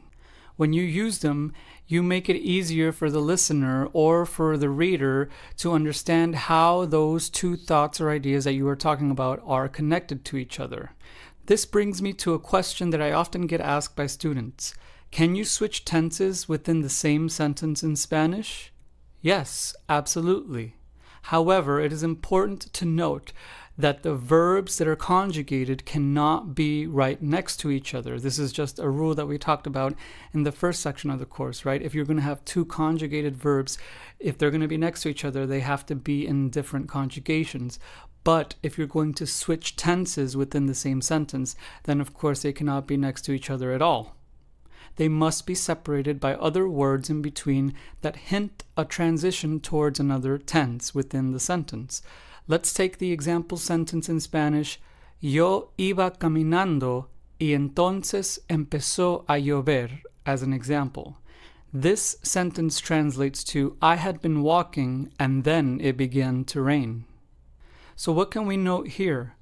Well, that we start off with an imperfect conjugation, right? Iba. And then we transition into a preterite conjugation, empezó. So we have the verb iba conjugated in the imperfect tense at the beginning of the sentence, and then we have the verb empezó conjugated in the preterite tense. Notice how far away these two verbs are from each other, and notice what word came before the preterite conjugation empezó, right? The word entonces, a transition word which means then in English. So in order for us to switch tenses within the same sentence in Spanish, we had to use a transition word before the second verb conjugation. This is what I mean by this, that you cannot have these two verbs next to each other. You need transitions before the second verb conjugation in order to be able to switch. This, of course, is just one of the many transition words found in Spanish. A full list will also be attached to this video to help you review and remember some. These are great to know because they will help you build more complex sentences in Spanish, whether you're speaking, writing, or anything else in general. I hope this helped, and I'll see you in the next video. So now that you know the building blocks of Spanish and how they work in Spanish writing, you are now well on your way to creating your very own Spanish sentences, small excerpts, paragraphs, and more. This is very great because knowing how to write in Spanish is an awesome tool into mastering the language and becoming fluent in it. So now that we know all of the building blocks to build grammatically correct sentences, we must now know how to apply that knowledge when it comes to writing in Spanish. So now in this course, you have all of these resources at your disposal that you can always go back to if you need a refresher or a rewind. But now in this video, we will talk about some great tips to help boost your Spanish writing and some great tips just so you know what you're writing and feel more confident in doing so. So here are some great tips for writing in Spanish. As always, verb conjugations are extremely important to know because when you get to advanced Spanish, the subject pronoun is often omitted in sentences when speaking or writing to save time. Let's take a look at an example of this. So we have our familiar sentence, Yo como la comida, which translates to I eat the food. This sentence includes the subject pronoun yo, right? So it makes it very clear as to who is eating the food, who is doing the action. So this would be a more so beginner's Spanish sentence. Whereas the second sentence, como la comida, this sentence means the exact same thing as the first, but what do you notice? Well, that the subject is omitted, right? There is no yo here, but everything else stayed the same, including the conjugation of the verb comer. So, what do we notice from this? Well, that there is no subject, but the verb conjugation remained the same. This then tells us that the subject of this sentence is still yo, but why was it omitted? Because of what I said earlier, when you get to advanced Spanish, it is very common for native speakers to omit the subject to save time when writing or speaking, of course. Now, this isn't the most formal thing to do, but it's definitely grammatically correct. So how would you know who the subject is if there is no subject explicitly stated in the sentence? Well, that's when you would have to know the verb conjugation. The verb conjugation tells you it all, right? The subject and the tense in which you're speaking in. Here's my second tip for writing in Spanish. Write only what you know. Remember, it's better to start off with a small bunch of words that you know well rather than to bite off more than you can chew. Don't overextend yourself by trying to use vocabulary that we haven't covered yet or that you don't already know, right? You'll get there in time. Because I know all too well that students are often eager to getting into writing complex sentences and the like in Spanish. But in order to get to that level, we must first know the basics, and first have a grasp of at least 10 verbs and nouns, and of course the subject pronouns in our vocabulary bank mastered and known well, in order for us to continue accruing and building our vocabulary bank mentally, right? So this is very important, right? It's better to be short and sweet and simple than to be, overly complex and convoluted and then end up not making sense in the process. Tip 3 for writing in Spanish. Remember that Spanish follows the subject, verb, noun, word order. So when you're writing a basic sentence, you must remember that the subject goes first, then the verb, then the noun. This is just the way it is. Of course, this order will always be grammatically correct, but remember, in more advanced and complex sentences, you can also add conjunctions, prepositions, and so forth to be more expressive and show you're improving fluency in the language. Words like conjunctions and prepositions are not mandatory in basic sentences, but once you get comfortable with writing basic sentences and start writing intermediate and advanced sentences, then that's when those come into the mix. So just remember that. Subject, verb, noun. And of course, subject-verb agreement is extremely important in Spanish, whether you're writing it, reading it, and so forth. And lastly, my last tip for writing in Spanish for now is remember that the building blocks in Spanish can repeat in a sentence and still be correct. For instance, we can have 2 or more verbs in a sentence, but they must either be conjugated differently or have other types of words, such as nouns or transition words, in between those 2 verbs. So let's take a look at an example of this. So an example of this would be the following sentence. Yo iba caminando y entonces empezó a llover, which translates to in English, I had been walking and then it began to rain. We've seen this sentence in the transition words video, right? And again, this ties into what I'm saying now, right? That you can have the building blocks repeat in a sentence to make the sentence longer. Kind of basically like think of it as a row of Lego building blocks, right? You attach them and piece them together vertically, and then, it becomes longer and longer. This is how these building blocks of Spanish work as well. So, in this sentence, yo iba caminando y entonces empezó a llover, we have a subject pronoun, then a conjugated verb in the imperfect past tense, then a conjugated verb in the past progressive subtense, then a conjunction, then a transition word, then a conjugated verb in the preterite past tense, then a preposition, and then lastly a non-conjugated verb.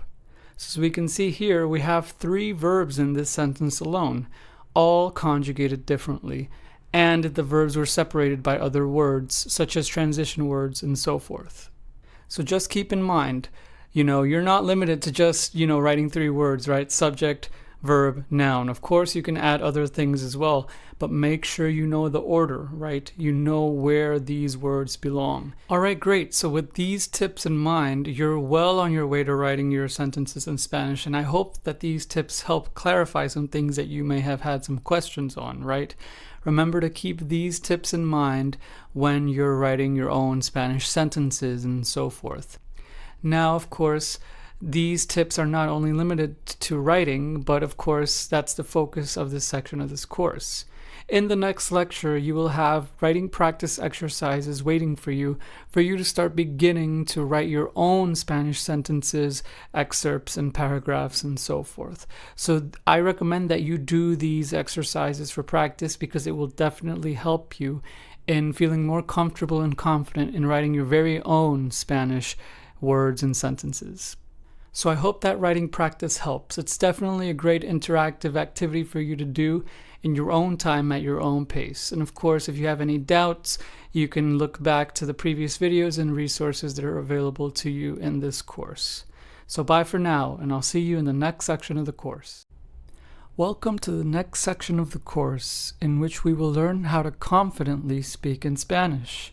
In this video, we will learn about Spanish pronunciation rules and patterns and how they relate in terms of words to get you sounding like a native Spanish speaker. Here we go.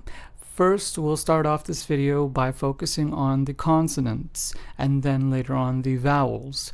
It's good to split these up into 2 just so you're aware of, again, the differences between a consonant and a vowel, and again, what letters fall into each category. Let's start off by talking about similarly pronounced consonants. In Spanish, this would be the letters C, S, and Z. So these 3 letters can all be pronounced as the S in the English word sit. For example, centro, which means center in Spanish, is pronounced as centro. Siesta, which means nap in Spanish, is pronounced as siesta. And zanahoria, which means carrot, is pronounced as zanahoria. So as you can hear, centro, siesta, zanahoria, these are C, S, and Z, but yet they all have an S sound to them in the beginning, right? So that's what I mean as in C, S, and Z, or C, S, and Z, are all similarly pronounced consonants in Spanish. But beware. For the letter C, or C in English, if it is followed by an A, U, L, or O, then it becomes pronounced as the K sound in the English word kit. For example, casa, which means house in Spanish, is pronounced as casa. Claro, which means clear in Spanish, is pronounced as claro. And cocina, which means kitchen in Spanish, is pronounced as cocina. So as we can hear and see here, the letter C or C in Spanish is pronounced as the K in kit only if it is followed by an A, a U, an L, or an O. And as we can see here in these three Spanish words, casa, claro, and cocina, the letter C, se, is followed by these letters. Now let's just talk about other consonants in Spanish.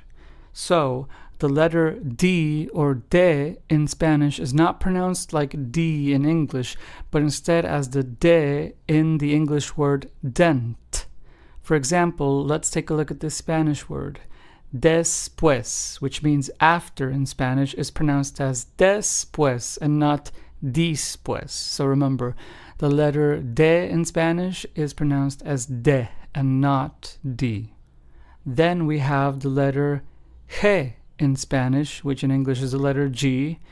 And this is an interesting one because it can either sound like the English H in the word whole or the gu sound in the word mongoose, depending on what letter it is followed by.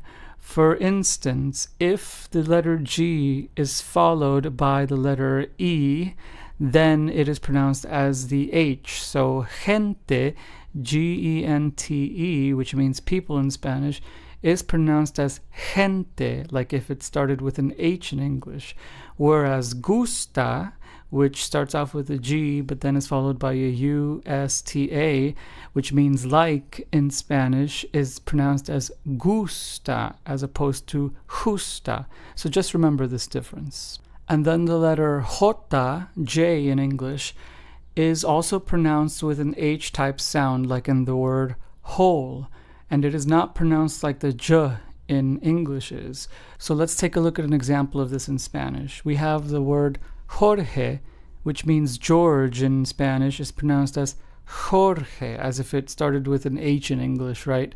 So remember, the letter J, J, has more of an H sound in Spanish. Then we have the two consonants B and V, or in English, B and V.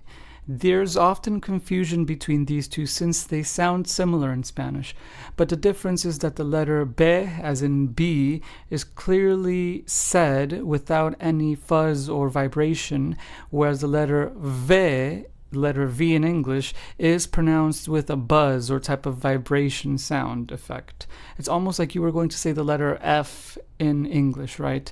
Because you have that like fuzzy sound effect to it. So let's take a look at these example Spanish words. We have escoba, which means broom in Spanish, is pronounced as escoba, whereas we have veinte, which means 20 in Spanish, is pronounced as feinte, almost like if it started with an F, right? But not really. So that is the distinction between the Spanish letters B and V. You can hear the difference. Then we have the two R's, right? We have R and R. So in the second R, you can hear I clearly rolled my tongue, right? I clearly rolled my R's. And that is the main difference between these two, is that in the first R, the single R, you don't roll your R's, while in the double R, you do. For example, let's take a look at this. We have the words estar, which means to be in Spanish. It's just pronounced as estar. You don't even have to roll your R's there, you roll your tongue. But then we have the word guerra, which means war, and is pronounced as guerra. So as you can hear, I had to roll my R's here since this word has two R's. That is the main difference between these two. And then we have the two L's and then the Y. So doble L and Y. These two are also similarly pronounced in Spanish, as in they both have the Y sound found in the English word yellow. For instance, let's take the words lleno, which means full in Spanish, is pronounced as lleno. Then we have the word pollo, which means chicken in Spanish, is pronounced as pollo. Notice how in these two words we have two L's. For the first one, we have the two L's at the beginning, and then for the second word, we have the L's near the end. Lleno and pollo. Notice how in both of those, the two L's sound like a Y in English. Lleno and pollo. Then we have the word ayer, spelled A-Y-E-R, which means yesterday in Spanish, is pronounced as ayer. Again, same sound as the two L's, right? Doble L.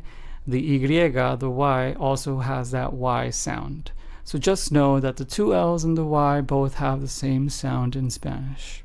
Okay, so great. Now it's time to talk about the vowels and their pronunciation in Spanish words.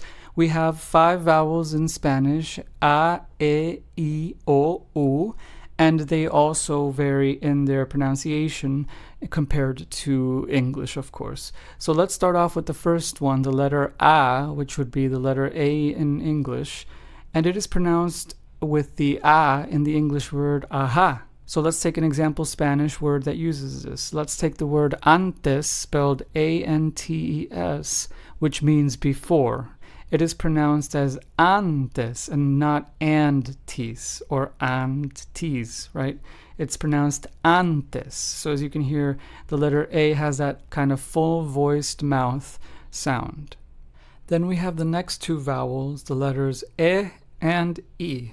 So the letter E is pronounced as the E found in the English word behave, and the letter I is pronounced as I found in the English word be. So therefore the word pie, which means foot in Spanish, is pronounced as pie and not pe or pie or pie, right? So just remember that. And then we have the vowel O, the letter O, which in English would be the letter O, and it is pronounced similarly to English, but more so with the O found in the English word cope as opposed to O. So remember, the difference in pronunciation is distinct, subtle, but still distinct. So we have O in Spanish and then O in English. So remember, it's more like O in Spanish. So therefore, the Spanish word oso, which means bear in Spanish, is pronounced as oso and not oso. And then lastly, we have the vowel U, which in English would be the letter U. And it is pronounced as the U found in the English word ooze. So therefore, the Spanish word punto, which means point, is pronounced as punto and not punto, as you probably would assume in English. This vowel can also be silent, and we'll get to that next. So now, for the last part of this Spanish pronunciation video, let's talk about silent letters in the Spanish language. The letter H in Spanish, which in English would be the letter H, is always silent in Spanish. So let's take some Spanish words to demonstrate this. We have the words hambre, which means hunger, hombre, which means man, helado, which means ice cream, and hija, which means daughter. So as we can hear in all of these, hambre, hombre, helado, hija, the H is completely silent, and the pronunciation of each word begins with the second letter. This is also the case for words in Spanish that don't start with the letter H or H. For example, the Spanish word ahora, which means now. Notice how this word doesn't start with the letter H, but we still make the H silent. It is pronounced as ahora and not ahora, right? So remember, the letter H is always silent in Spanish when pronouncing it in words. Alright, and lastly, let's get back to that vowel, the letter U, or in Spanish, U. We know that this letter U is pronounced like the U in the English word ooze, but sometimes it is also silent in Spanish, but only when the word has a G before it and an E or I after it. For example, let's take the two Spanish words guía, which means guide, and guisantes, which means peas. Notice how the U in these two Spanish words, guía and guisantes, is preceded by the letter G and then followed by the letter I, thus making the U or the U in these two words in Spanish completely silent. So just remember that the vowel U or U in Spanish can sometimes be silent if it is preceded by the letter G and then followed by the letter I or E after it. Well, that's it for this Spanish pronunciation video. I hoped it helped, and of course this will be attached as a resource to this video so you can download and print or review on your own time. Again, I hoped it helped, and I'll see you in the next video. Welcome back. So now that we have covered pronunciation rules in Spanish, it would become a lot easier for you to now know how to pronounce certain words in Spanish based on how they're spelled. Remember that the proximity of letters to each other modifies the way the word is going to be pronounced and what letters will be pronounced as well. But now it's time to now put that all together into actual phrases and greetings in Spanish, which we will talk about in this video. Because of course you can learn all of these technical rules and so forth, but if you don't have any real, phrases or greetings and the like to actually implement them and help you practice how to speak, it's basically pointless. So the whole goal of this course is to actually get you saying sentences, your very own sentences in Spanish. And what better way to start doing so than by learning some basic greetings and commonly used phrases. So as always, attached to this video will be a list of phrases and greetings that you should know in Spanish to get you sounding like a native speaker. These phrases will also come in handy whether you're speaking to a native Spanish speaker, visiting a Spanish country, or just are trying to expand your vocabulary. Every Spanish learner should know some phrases and some greetings, especially if you want to introduce yourself, ask someone how they're doing, and so forth. So this list of Spanish greetings and phrases that I will be attaching to this video as a downloadable resource will be separated into categories and themes so that way you know under which category and situation you should use each phrase or greeting. Let's talk about some. I'm not going to mention or cover all of them in this video because then this would make the video very long, but you should now know or have an idea of how these are pronounced due to now knowing the Spanish pronunciation rules. And of course, you can always also use, an online translator to give you an idea of how, the phrase sounds. But of course, we want to make sure that we also know our Spanish pronunciation rules as well. So some commonly used Spanish phrases that might come in handy to you are some introductory phrases, right? If you're trying to introduce yourself to someone, you might want to ask someone, ¿Cómo estás? Again, ¿Cómo estás? This is a phrase and a question that we have seen before in a previous video, right? And it means, how are you? We also have other expressions and phrases like, mi nombre es, or yo me llamo, which are two different ways to say my name is. And then we have other words like gracias, which means thank you, de nada, which means you're welcome, and disculpa, which means sorry.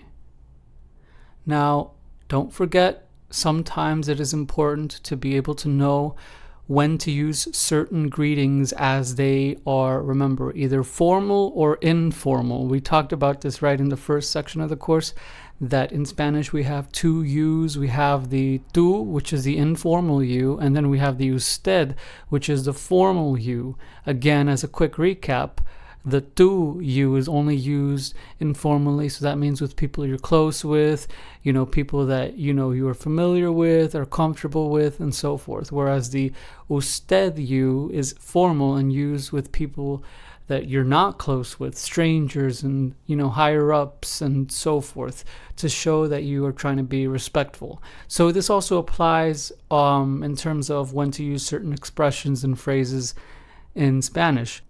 Let's bring back that ¿Cómo estás? Question again, and then below it add ¿Cómo está?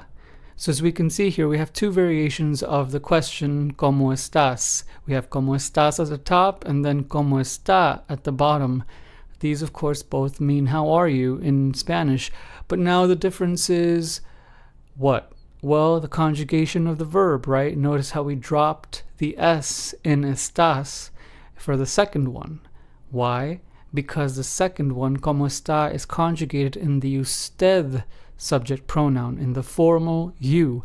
So the implication for the second one is that you were asking someone that you're not close with, or someone that you have a lot of respect for in general, or are trying to be respectful to, the question, how are you? Whereas the first Como estás is conjugated in the tú, the informal you subject pronoun. So this implies that you would be asking someone that you're close with, like a friend or relative. So that's just something to be aware of, right? That who you're speaking to or asking questions or greeting in Spanish matters because the level of formality will vary. This can also be seen in the following two questions in Spanish: ¿Cómo te va and cómo le va? So again, ¿Cómo te va and cómo le va? So in the first one, we are using te, right? And we know, based on section 2 of this course, when we cover these pronouns, that te is derived from the tú subject pronoun. So this question, ¿Cómo te va?, which translates to in English, how is it going, is being asked to someone that the speaker is close with or familiar with. Whereas the second one, ¿Cómo le va?, we are using le here instead of te. So this is an indirect object pronoun.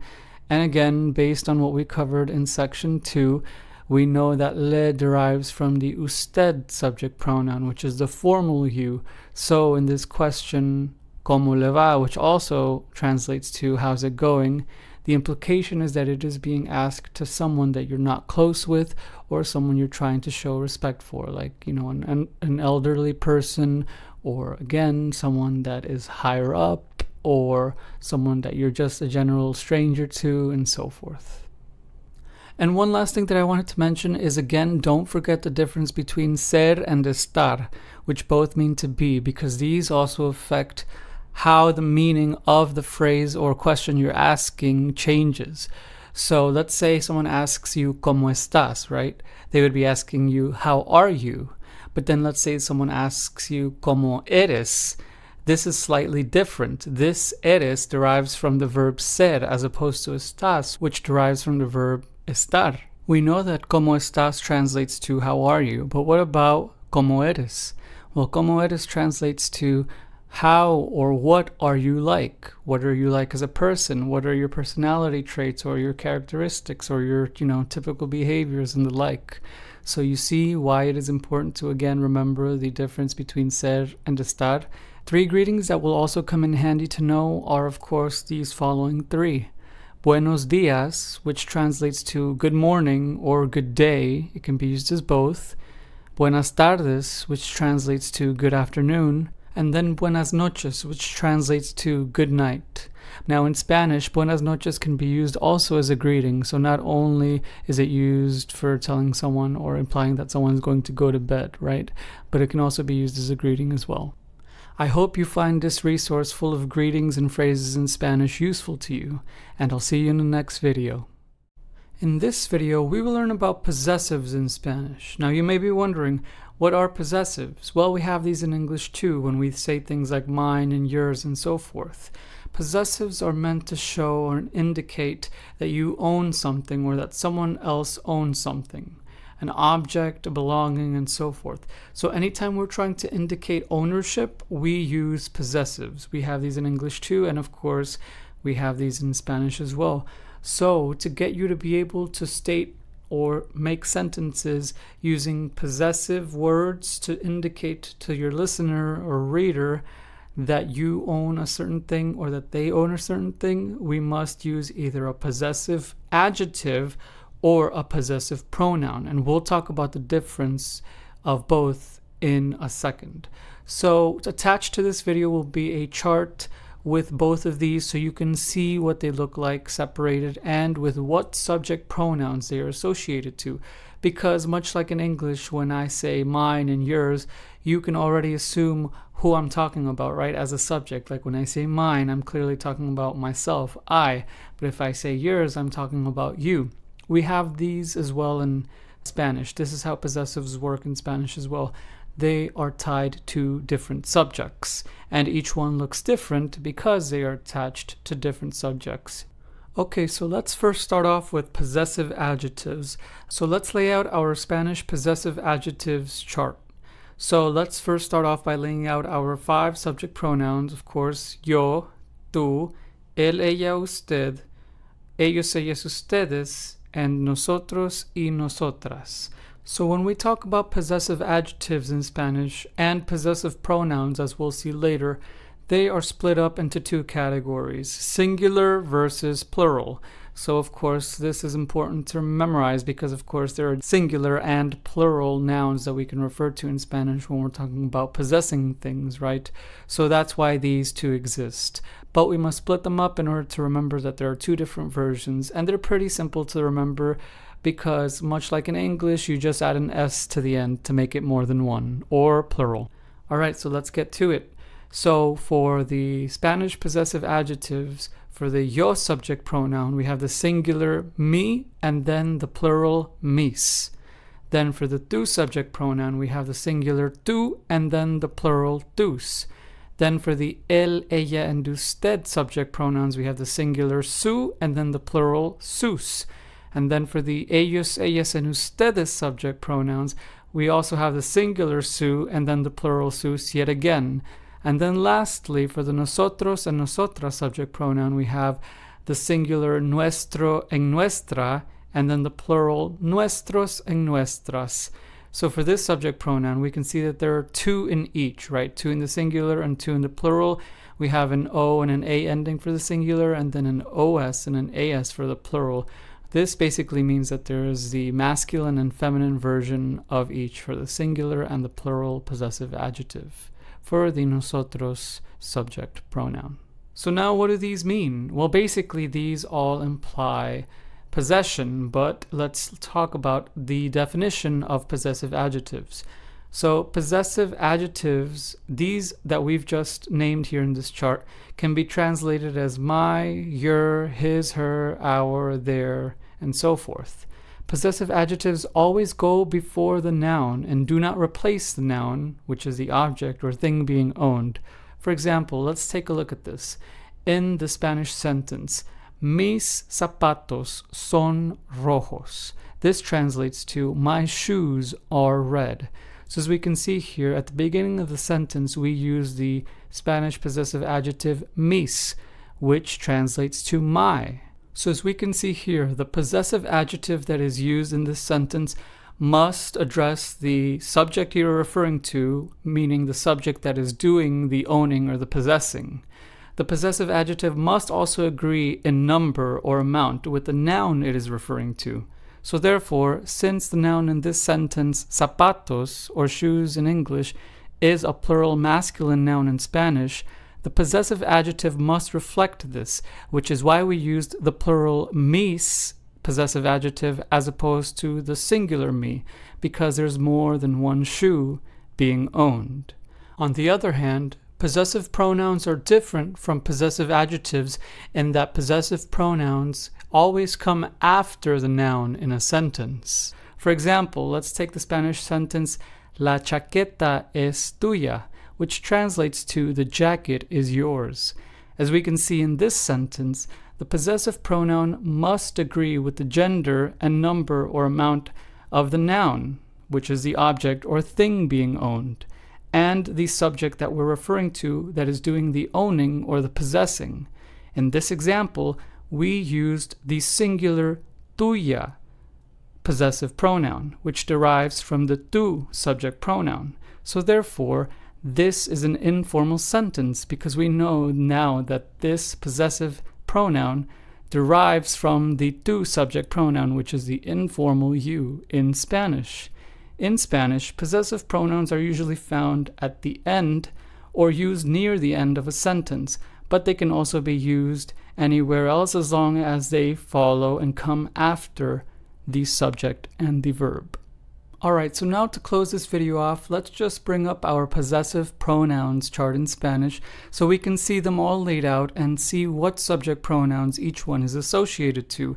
And you'll see, much like the possessive adjectives, there is also a singular version and a plural version for each one. So now let's start off by naming our 5 subject pronouns. We have yo, tú, él, ella, usted, ellos, ellas, ustedes, and of course nosotros and nosotras. So now let's start off with yo. So for the Spanish possessive pronouns, for the yo subject pronoun, we have the masculine singular mío, and then the feminine singular mía. And then we have the plural masculine míos, and then the plural feminine mías. These all have accents on the I. And then for the tú subject pronoun, we have the singular masculine tuyo, then the singular feminine tuya. And then we have the plural masculine tuyos, and then the plural feminine tuyas. And then for the él, ella, and usted subject pronoun, we have the singular masculine suyo, and then the singular feminine suya. And then, of course, we have the plural masculine suyos, and then the plural feminine suyas. And then for the ellos, ellas, and ustedes subject pronoun, it is the exact same thing. Suyo, suya, and suyos, suyas. And then lastly, for the nosotros and nosotras subject pronoun, we have the masculine singular nuestro, and then the feminine singular nuestra, and then the masculine plural nuestros, and then the feminine plural nuestras. So there we go. Just like that, we have learned about possessives in Spanish, possessive pronouns, and possessive adjectives.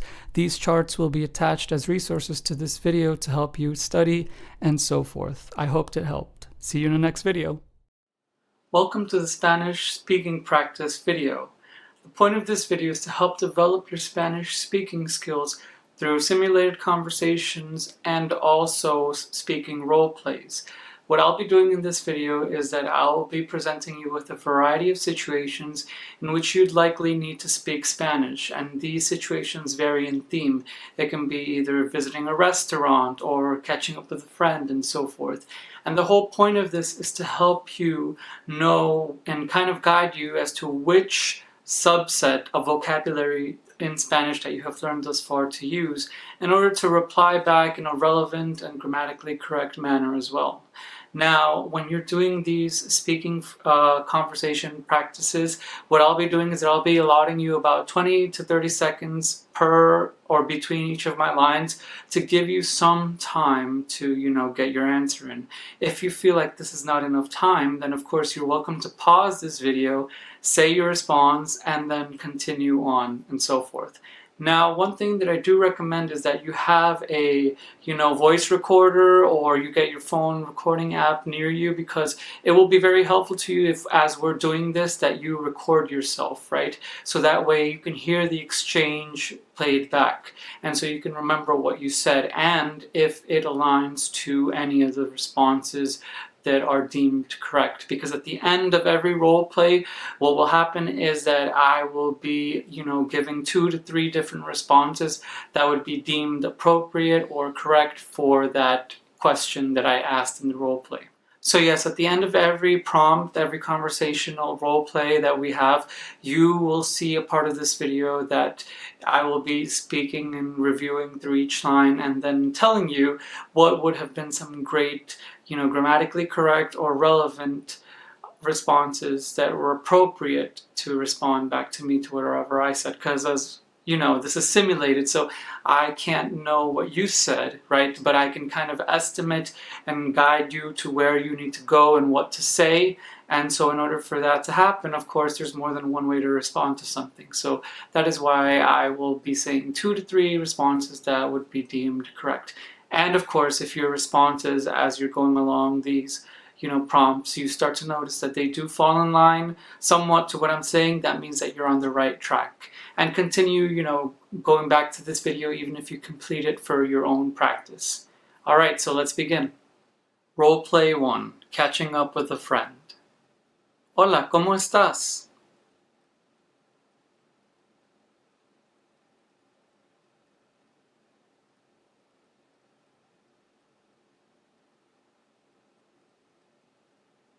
Muy bien, me encanta escuchar eso. Yo también estoy bien. ¿Y qué has hecho estos pasados 2 meses?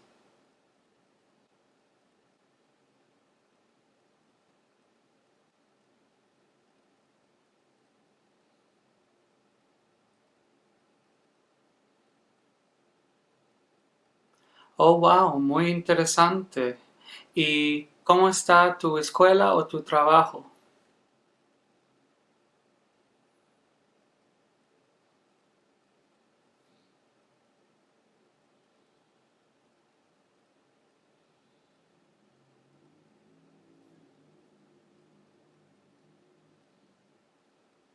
Muy bien, ¿y cómo está tu familia?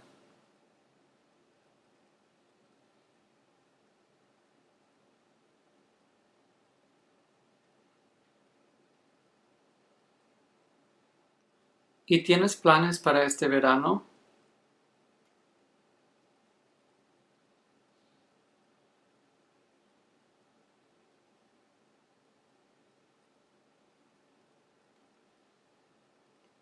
Sí, qué bueno, se escucha muy genial.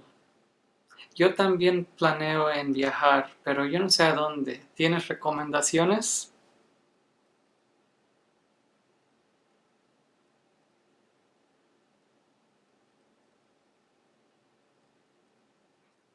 Oh, wow, qué interesante. Yo nunca he estado ahí. ¿Y te gustó?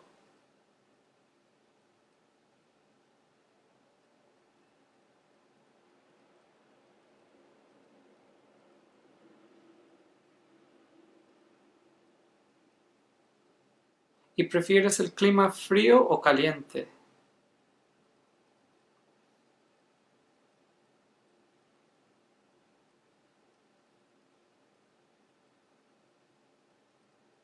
Ah, yo también, yo también. Sí. Bueno, fue muy bueno verte otra vez. Ojalá que nos podamos ver pronto. Fue un placer hablar contigo. Chao, cuídate mucho. Adiós.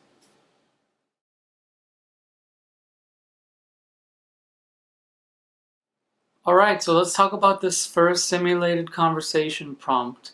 I hope that wasn't too hard, and of course, if you did find it hard, I would recommend trying it again one more time before we delve deep into what would have been some great answers for you to respond with. Alright, so straight off the bat, we know that we are catching up with a friend, so that means we must use the tu subject pronoun, which is the informal you, right? Since this is a person that we are close to or, feel comfortable and familiar with. So, now let's talk about some of the questions that I asked you that you had to respond to. So my first one was, of course, Hola, ¿cómo estás? Which translates to hello, how are you? So what would have been an appropriate response? Well, it depends on your mood, right? But as long as you're using the correct conjugation, so that would be yo estoy dot dot dot, right? So yo estoy feliz, yo estoy triste, yo estoy más o menos, right? I'm all right, so. So those would have been some great responses for that one. And then my next question was, ¿Y qué has hecho estos pasados 2 meses? Which translates to, so what have you done these past 2 months, right? So since this is a conversation where we're catching up with someone, the implication is that we haven't seen them in a while. So it's been 2 months. So here you could have said anything, really. You could have made it up, right? And that's the whole point of this. The point of this is to just get you practice speaking and thinking in Spanish of responses and the like. So you could have said, yo estuve trabajando, yo estuve estudiando, right? Using the, past progressive, I was studying, or I was, going to school, or I was working, right? So those would have been some great responses for that question. And then the next one I asked was, ¿Y cómo está tu escuela o tu trabajo? So this translates to, and how is school or work, right? Giving you the option and choice to respond to either one or both, whatever one is more relevant to you. And, if someone asks you this, well, what would you say? Well, think of what you would say in English, right?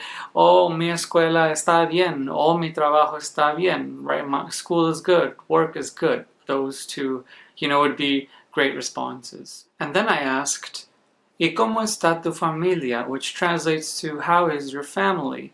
So again, this one is responded with a possessive, right? My family is, so mi familia está, you can say bien, mal, or whatever it is. So those would have been some great responses for that.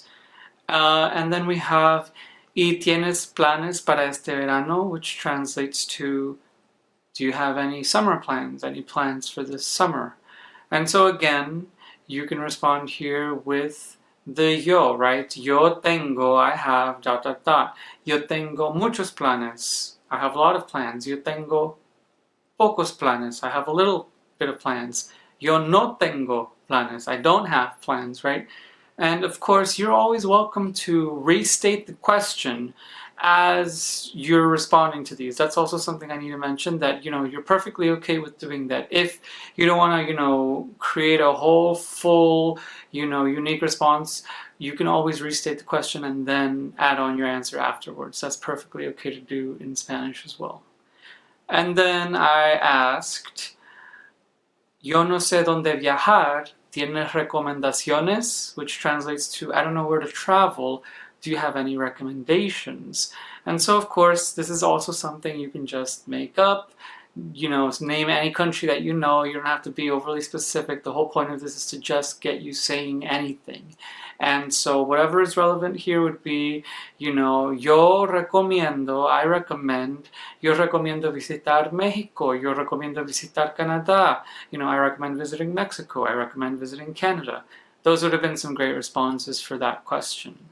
And then I asked, ¿y te gustó? Which is a follow-up question to my earlier question, and this translates to, and did you like it, right? So the implication here is that you told me a country, and now I'm asking you if you liked it, since you know a lot about it, and you probably visited it.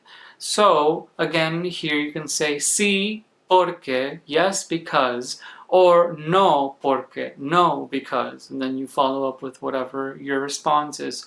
So something like, sí, porque estuvo muy bonito, which translates to, yes, because it was very pretty, right? Or something like that. Or sí, porque hay mucho que hacer, which translates to, yes, because there is a lot to do, right? So those would have been some great responses for that question. And then lastly, I asked, ¿y prefieres el clima frío o caliente? Which translates to, do you prefer the cold or hot climate? Again, this is another personal preference, question, so you can respond with yo prefiero, I prefer, right? So yo prefiero el clima caliente porque, or yo prefiero el clima frío porque, which, translates to I prefer the hot or cold climate because, right? So feel free to, just say whatever you know how to say. Don't worry about being overly perfect or trying to use big words. As long as the answer is relevant and grammatically correct, you are on the right track. So I hope this helped.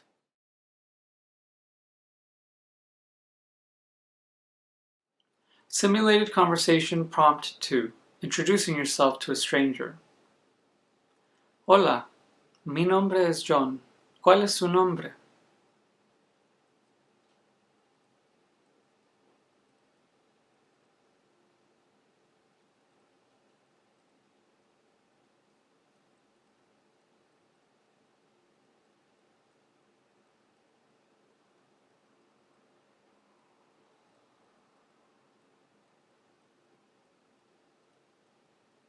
Pues es un placer. ¿Y de dónde viene usted?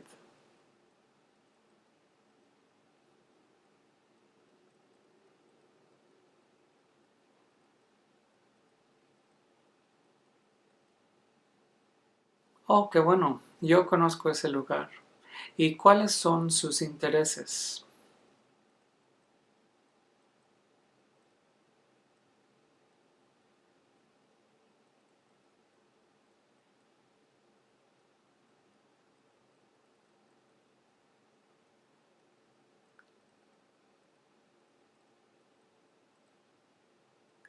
Ah, qué bueno, muy interesante.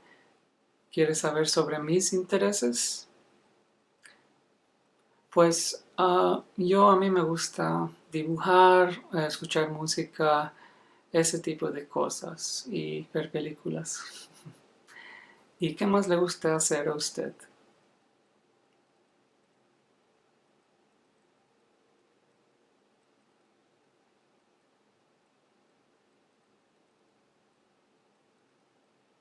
Qué bueno. ¿Y tiene hermanos o hermanas?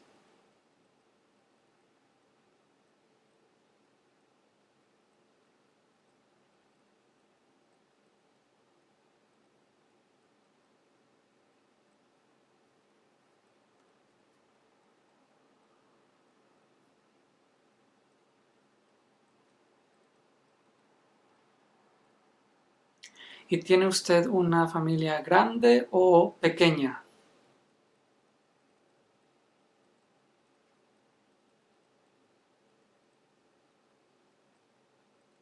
Ah, ok, sí, mi familia es pequeña. Ujú. Y una última pregunta. ¿Prefiere usted el café o el té?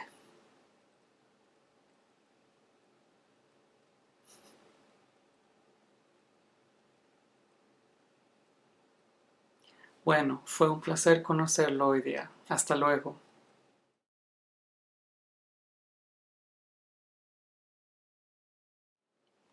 Alright, so now let's delve into the second prompt and what would have been some great, relevant, and appropriate answers to each one of the questions that I asked you.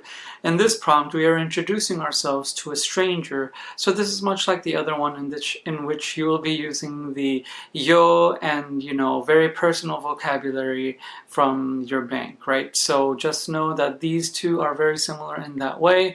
But there are some differences, right? Because in this one we will be using, or you should have been using rather, the usted subject pronoun, which is the formal you. And why is that? Because in this prompt we are talking with a stranger, not a friend, right? So that's just a key distinction between this prompt and the previous one. So now let's talk about the questions that were asked. So first things first, I introduced myself and then I asked, ¿Cuál es su nombre? Which means, what is your name? Formal, being asked formally. So of course, you can use the possessive here anytime we want to talk about our names or whatever it is we own. We always will use a possessive in Spanish, just like we do in English. So any answer, if your answer sounded like mi nombre es, or yo me llamo, you would be correct. More so for the first one, because the first one, mi nombre is more formal. Okay, great. So that would have been a great response for that one. And then I asked, ¿Y de dónde viene usted? Which translates to, where are you from, or where do you come from, right? So again, this question, again, you respond not with the possessive though, but with just a plain yo, right? I am from, so yo soy de, or yo vengo de, both work. If you said either one of those, you would have been correct. So let's say you want to say you're like from California, you would say yo soy de California, or if you come from California, you can say yo vengo de California. And then I asked, ¿Y cuáles son sus intereses? Which translates to, and what are your interests? So again, this is another personal question. You can take it in any direction that you want. Just make sure that when you're listing things, you don't need a conjugate. I know this is a mistake that often is made by students learning Spanish, that we have to conjugate every single verb, but that's not the case. If someone asks you, what do you like to do? You're going to say, like in English, I like drawing, I like singing, I like talking, right? ing. You conjugated those verbs. But in Spanish, you don't need to do that. So when you're listing things that you like, if you're not presently doing them, there's no reason to conjugate. So your answer should have sounded something like, me gusta dibujar, me gusta bailar, me gusta cantar, or, yo prefiero cantar, yo prefiero bailar, yo prefiero dibujar, right? So I said, I like to do this and that, or I prefer to do this and that. And as you can hear, I didn't conjugate those verbs. I kept the AR, ER, IR endings in them. Why? Well, because I'm not doing them right now. Just because I like doing them doesn't mean I have to conjugate, right? If I were doing them in the moment, then yes, I would have had to conjugate. So that's just an important tip. So hopefully that your answer sounded something like that, but if not, now you know. And then after that I asked, ¿Y quieres saber sobre mis intereses? So this one was kind of one like that kind of, how can I say, like basically kind of reeled you in, so the person feels comfortable with, talking about themselves a little bit. And this question that I asked, ¿Quieres saber sobre mis intereses? Translates to, do you want to know about my interests? And so let's presumably say you said yes, right, to keep the conversation going. So you would have said yes for that one. And then after that I asked you, ¿Y qué más le gusta hacer a usted? So that means that I want you to expand on, whatever it is that you have as hobbies and so forth, because we asked this previously, right? So this is just a follow-up question, or, trying to keep the conversation going, basically. And then I asked, ¿Y tiene hermanos o hermanas? Which translates to, do you have brothers or sisters? And so, of course, this is another one that you can say yes or no, but depending on what you know, right? Or you can make it up. And so you can say again, sí, yo tengo, and then the number and quantity of brothers or sisters that you have. That would have been correct. You could also say, no, no tengo, like, no, I don't have brothers or sisters, hermanos o hermanas. Both of those would have been correct, so either one. And then I asked, ¿Y tiene usted una familia grande o pequeña? Which translates to, do you have a large family or a small family? Again, this is another one where you can go in either direction where you would have been correct, right? Yo tengo, I have, again, that famous verb tener, tengo, I have. So, yo tengo una familia grande or yo tengo una familia pequeña. I have a big family, I have a small family. Either one works as well here in this context. And then my last question was a little bit of a different one, just to kind of not throw you off, but see if you can get that other subset of vocabulary that relates to food in. And so I asked, ¿Prefiere usted el café o el té? Which translates to, do you prefer coffee or tea, right? And so again, this is another one where it's an either or, and you can make it up or actually answer in the way that you want to, as long as you know how to, of course. And yes, you would have been correct by saying, me gusta, right? I like, or yo prefiero, I prefer. Either one of those would have been correct answers. So I hope this helped.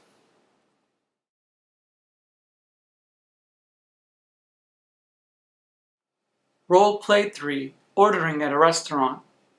Buenas tardes, mi nombre es John y yo seré su mesero esta tarde. ¿Cómo está?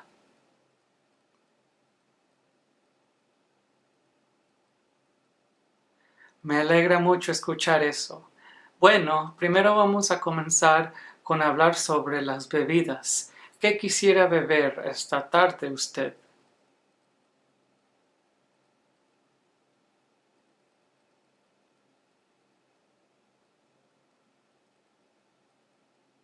Muy bien, ¿y quisiera esa bebida con hielo o sin hielo?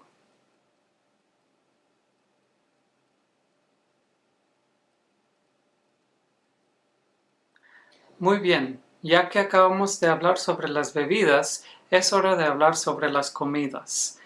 Para su entrada, ¿quisiera usted tortillas o pan?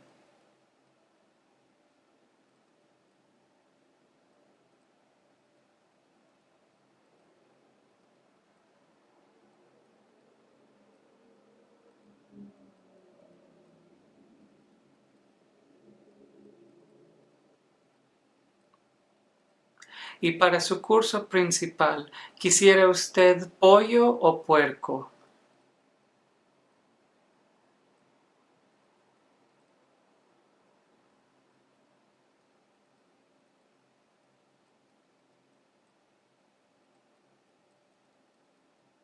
También tenemos platos vegetarianos. ¿Está interesado usted o no?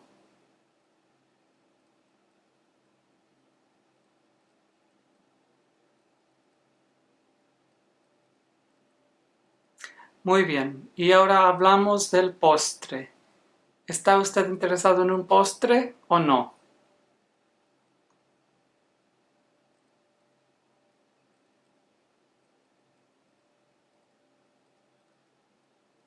Muy bien, eso está anotado.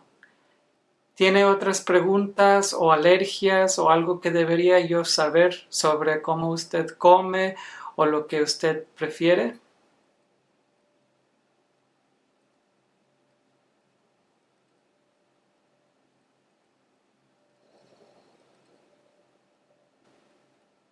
Muy bien, entendido. ¿Y usted quiere la comida con mucho picante o poco picante?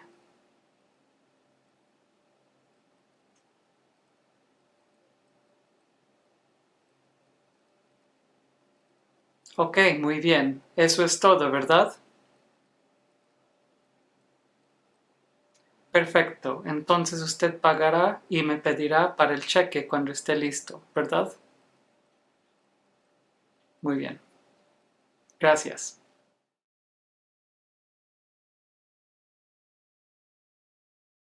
All right, great. So now let's talk about the third role play, which was you being in a restaurant and having an exchange with the waiter, right? El mesero. So now you were asked a bunch of things, about what would you like to eat for, would you like a dessert? Would you like an entree? What about for the main course and all of that? So that was a lot of great, back and forth exchange there. And of course, this allowed you to use your vocabulary bank that deals with food, right? And of course, notice how the waiter was using the usted subject pronoun because obviously he was trying to be respectful to you. This is something that you will often find once you're, ordering food in a Spanish-speaking country or in a Spanish restaurant in general. That's just the way it is to keep the respect, right? We now know about the formality of different subjects and so forth. So let's talk about then now the questions that I asked or the waiter asked in the role play. The first one was, ¿Cómo está usted esta tarde? So this is the waiter asking you, how are you doing this afternoon, right? The role play is set in the afternoon, and the waiter is obviously trying to be approachable and friendly. So how would you have responded? Well, typically with, I'm doing good, right? So in Spanish that would be, yo estoy bien. But to add a little bit of a more, kind of politeness to it, you can say, yo estoy bien, gracias, right? So I am doing well, thank you. Another great response would be if you responded with muy bien, gracias, y usted, right? So kind of trying to be polite by asking the waiter how is he doing back, right? Asking the question back to the waiter, y usted, and you, how are you doing? So that's another way that you could have responded to that and been, appropriate and grammatically correct. Then after that, the waiter asked, ¿Qué quisiera beber esta tarde? Which translates to, what would you like to drink this afternoon? So, typically when you're at a restaurant, they ask about the drinks beforehand, before they ask about the main course and the actual food and so forth. So again, here you had a bit more free reign, right? You could have said anything. You could have said coffee, tea, a beer, anything. But what would have been a great starter to that? You could have said, yo quisiera una cerveza, right? I would like a beer. Or me gustaría una cerveza. I would like a beer, right? That's just an example. You can use either or of those. Yo quisiera or me gustaría. Yo quisiera translates to I would like, and then me gustaría would also translate to I would like. It's just another way of saying it. And another thing that you should know is that you're very welcome to repeat the question back to the speaker, right? So in this case, the waiter asked you quisiera, and then you could respond with sí, yo quisiera, right? So all you have to do is say yes or no, and then repeat that, sentence or question starter rather. So those would have been some great correct answers for that. Then you were asked, y quisiera esa bebida con o sin hielo, which translates to, would you like this drink with or without ice, right? So this is another yes or no type of question. So you could have said, sí, yo lo quisiera sin hielo, or sí, yo lo quisiera con hielo. That's either one. Yes, I would like it with ice, or no, I would like it without ice. Right? Whichever one, you feel more comfortable with, or you just thought up on the spot. Both, of course, are correct and are appropriate. Then you were asked, y para la entrada quisiera tortillas o pan, which translates to, and for your entree, would you like tortillas or bread, right? So another one which you have free reign to choose from. Again, what would have been correct? You could have said again the same, sentence starter as before, yo quisiera, or the other one, me gustaría, right? So yo quisiera tortillas or me gustaría pan. Either one grammatically correct.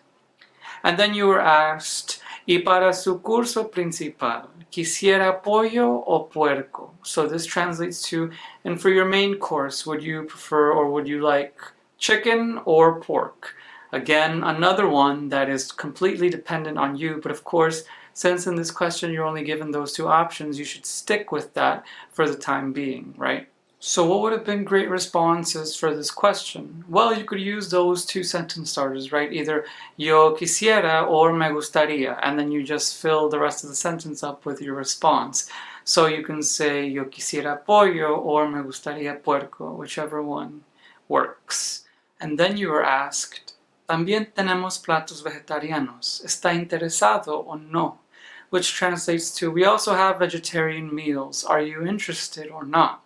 Again, this is another one where you have free reign. You can say yes or no, and then say why or why not, right? So you could have said, sí estoy interesado porque ... means yes, I am interested because, or no, no estoy interesado, gracias, right? No, I'm not interested, thanks. Both of those could have worked, completely up to you. And then you were asked, ¿está interesado en un postre o no? Which translates to, are you interested in a dessert or not? Again, another yes or no question. You could have said, sí, estoy interesado, or no, no estoy interesado, gracias. Yes, I am interested. No, I'm not interested. Thank you. And again, notice how in all of these, we're kind of restating the question, right? Repeating it in our answers. That's completely fine, you know, as long as it is appropriate and, you know, you're using the correct subject and a form of address and that it is relevant to the context.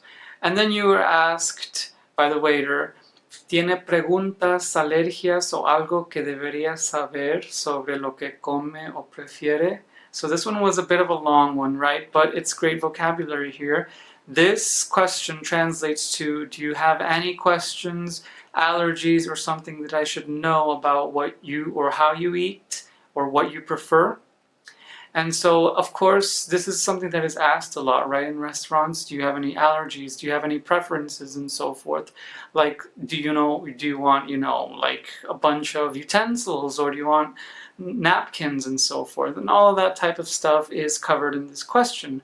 So this is where you can come in and kind of flex your, knowledge or your vocabulary, whatever you feel comfortable saying. You can say, sí, tengo preguntas, which translates to yes, I have questions, or sí, tengo alergias, yes, I have allergies, or just simple as, no, no tengo nada de esas cosas, which translates to no, I have none of those things. And of course, if you ever want to just keep it polite, you can keep adding gracias, gracias to the end of your responses, just to make it a little bit more polite. And then you were asked, ¿y quiere la comida con mucho o poco picante? Which translates to, do you want your food with a lot or a little bit of spice, right? This is yet again something else that is commonly asked in restaurants. And again, some people prefer a lot of spice or some people prefer a little bit. So what would have been some great responses to this? Well, you could have said, sí, quiero mucho picante, por favor. Or no, no quiero mucho picante, por favor. So, yes, I would like a lot of spice, please, or no, I wouldn't like a lot of spice, please, or thank you. Those two would have been correct or great responses for this one. You could also just use, mucho or poquito, por favor, as, a quick way of saying it, but it's recommended that you respond with full sentences, so just know that as well. And then after that you were asked, eso es todo, ¿verdad? Which translates to, and that is all, correct? And so for this one, you kind of had a little bit more of a free reign, right? You could have said whatever you wanted here. Just get some, sentences or a sentence in here just to practice your comfortability in speaking and so forth. So definitely, what would have been some great things here, you could have just restated the question again, said, sí, eso es todo. Gracias, which translates to yes, that is all, thank you. That would have been a great response. Or if you wanted to just add up some more details, you could have said, no, tengo otra pregunta, which translates to, no, I have another question. And lastly, you were asked, usted pedirá para el cheque cuando esté listo, ¿verdad? Which translates to, and you'll ask for the check when you are ready, correct? So again, this is just something that is asked about, paying the bill when you're asking for the bill, for the check. In Spanish, this word is cheque. And so here you could have responded, sí, está bien, yes, that is fine, or no, and then, added whatever, filler words or, sentence continuers there to complete your answer. All right, so that's it for this role play. I hope it was helpful.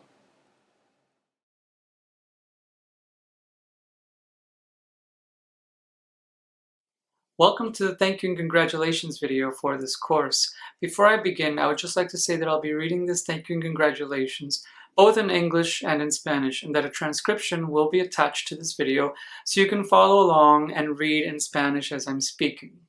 Alright, so I would just like to thank you so much for completing my course. I really appreciate it. Without your support, this course would not have been possible. Hopefully you found this course to be both informative and beneficial to learning Spanish.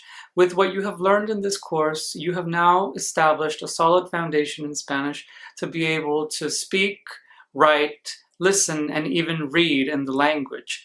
But like everything in life, in order to obtain fluidity and fluency in the language, you must practice it daily. So how do you do this? Well, what I recommend is watching programs and movies in Spanish and speaking to anyone that you may know in real life, such as a friend that knows even just a little bit of Spanish. And also, of course, reading articles and news in Spanish. If you follow these recommendations, you'll notice how your Spanish will improve through time naturally. But above all, I would just like to congratulate you for getting this far. You have worked very hard, and I thank you for completing my course. And of course, it was a pleasure to be able to teach you Spanish. Thank you for everything. Muchas gracias por inscribirse en mi curso. Lo aprecio mucho. Sin su apoyo, este curso no sería posible. Ojalá que usted encontró este curso informativo y beneficial para poder aprender el español. Y también, este curso siempre estará disponible para usted si necesita revisar ciertas lecciones o secciones. También, todos los recursos que ha utilizado en este curso siempre estarán disponibles para descargar. Con lo que ha aprendido en este curso, ya ha establecido una fundación sólida para poder escribir, hablar, escuchar y hasta leer en español. Pero, como todo en la vida, para poder obtener fluidez en este idioma, se necesita practicarlo diariamente. ¿Y cómo se hace eso? Pues yo recomiendo ver programas y películas en español y también hablar con conocidos o con un amigo que sabe hablar hasta un poquito de español. Si usted sigue estas recomendaciones, va a notar cómo su español se mejorará con el tiempo naturalmente. Pero sobre todo le quiero dar mis felicitaciones por completar mi curso. Usted ha trabajado muy duro para llegar aquí y fue un placer enseñarle el español. Gracias por todo.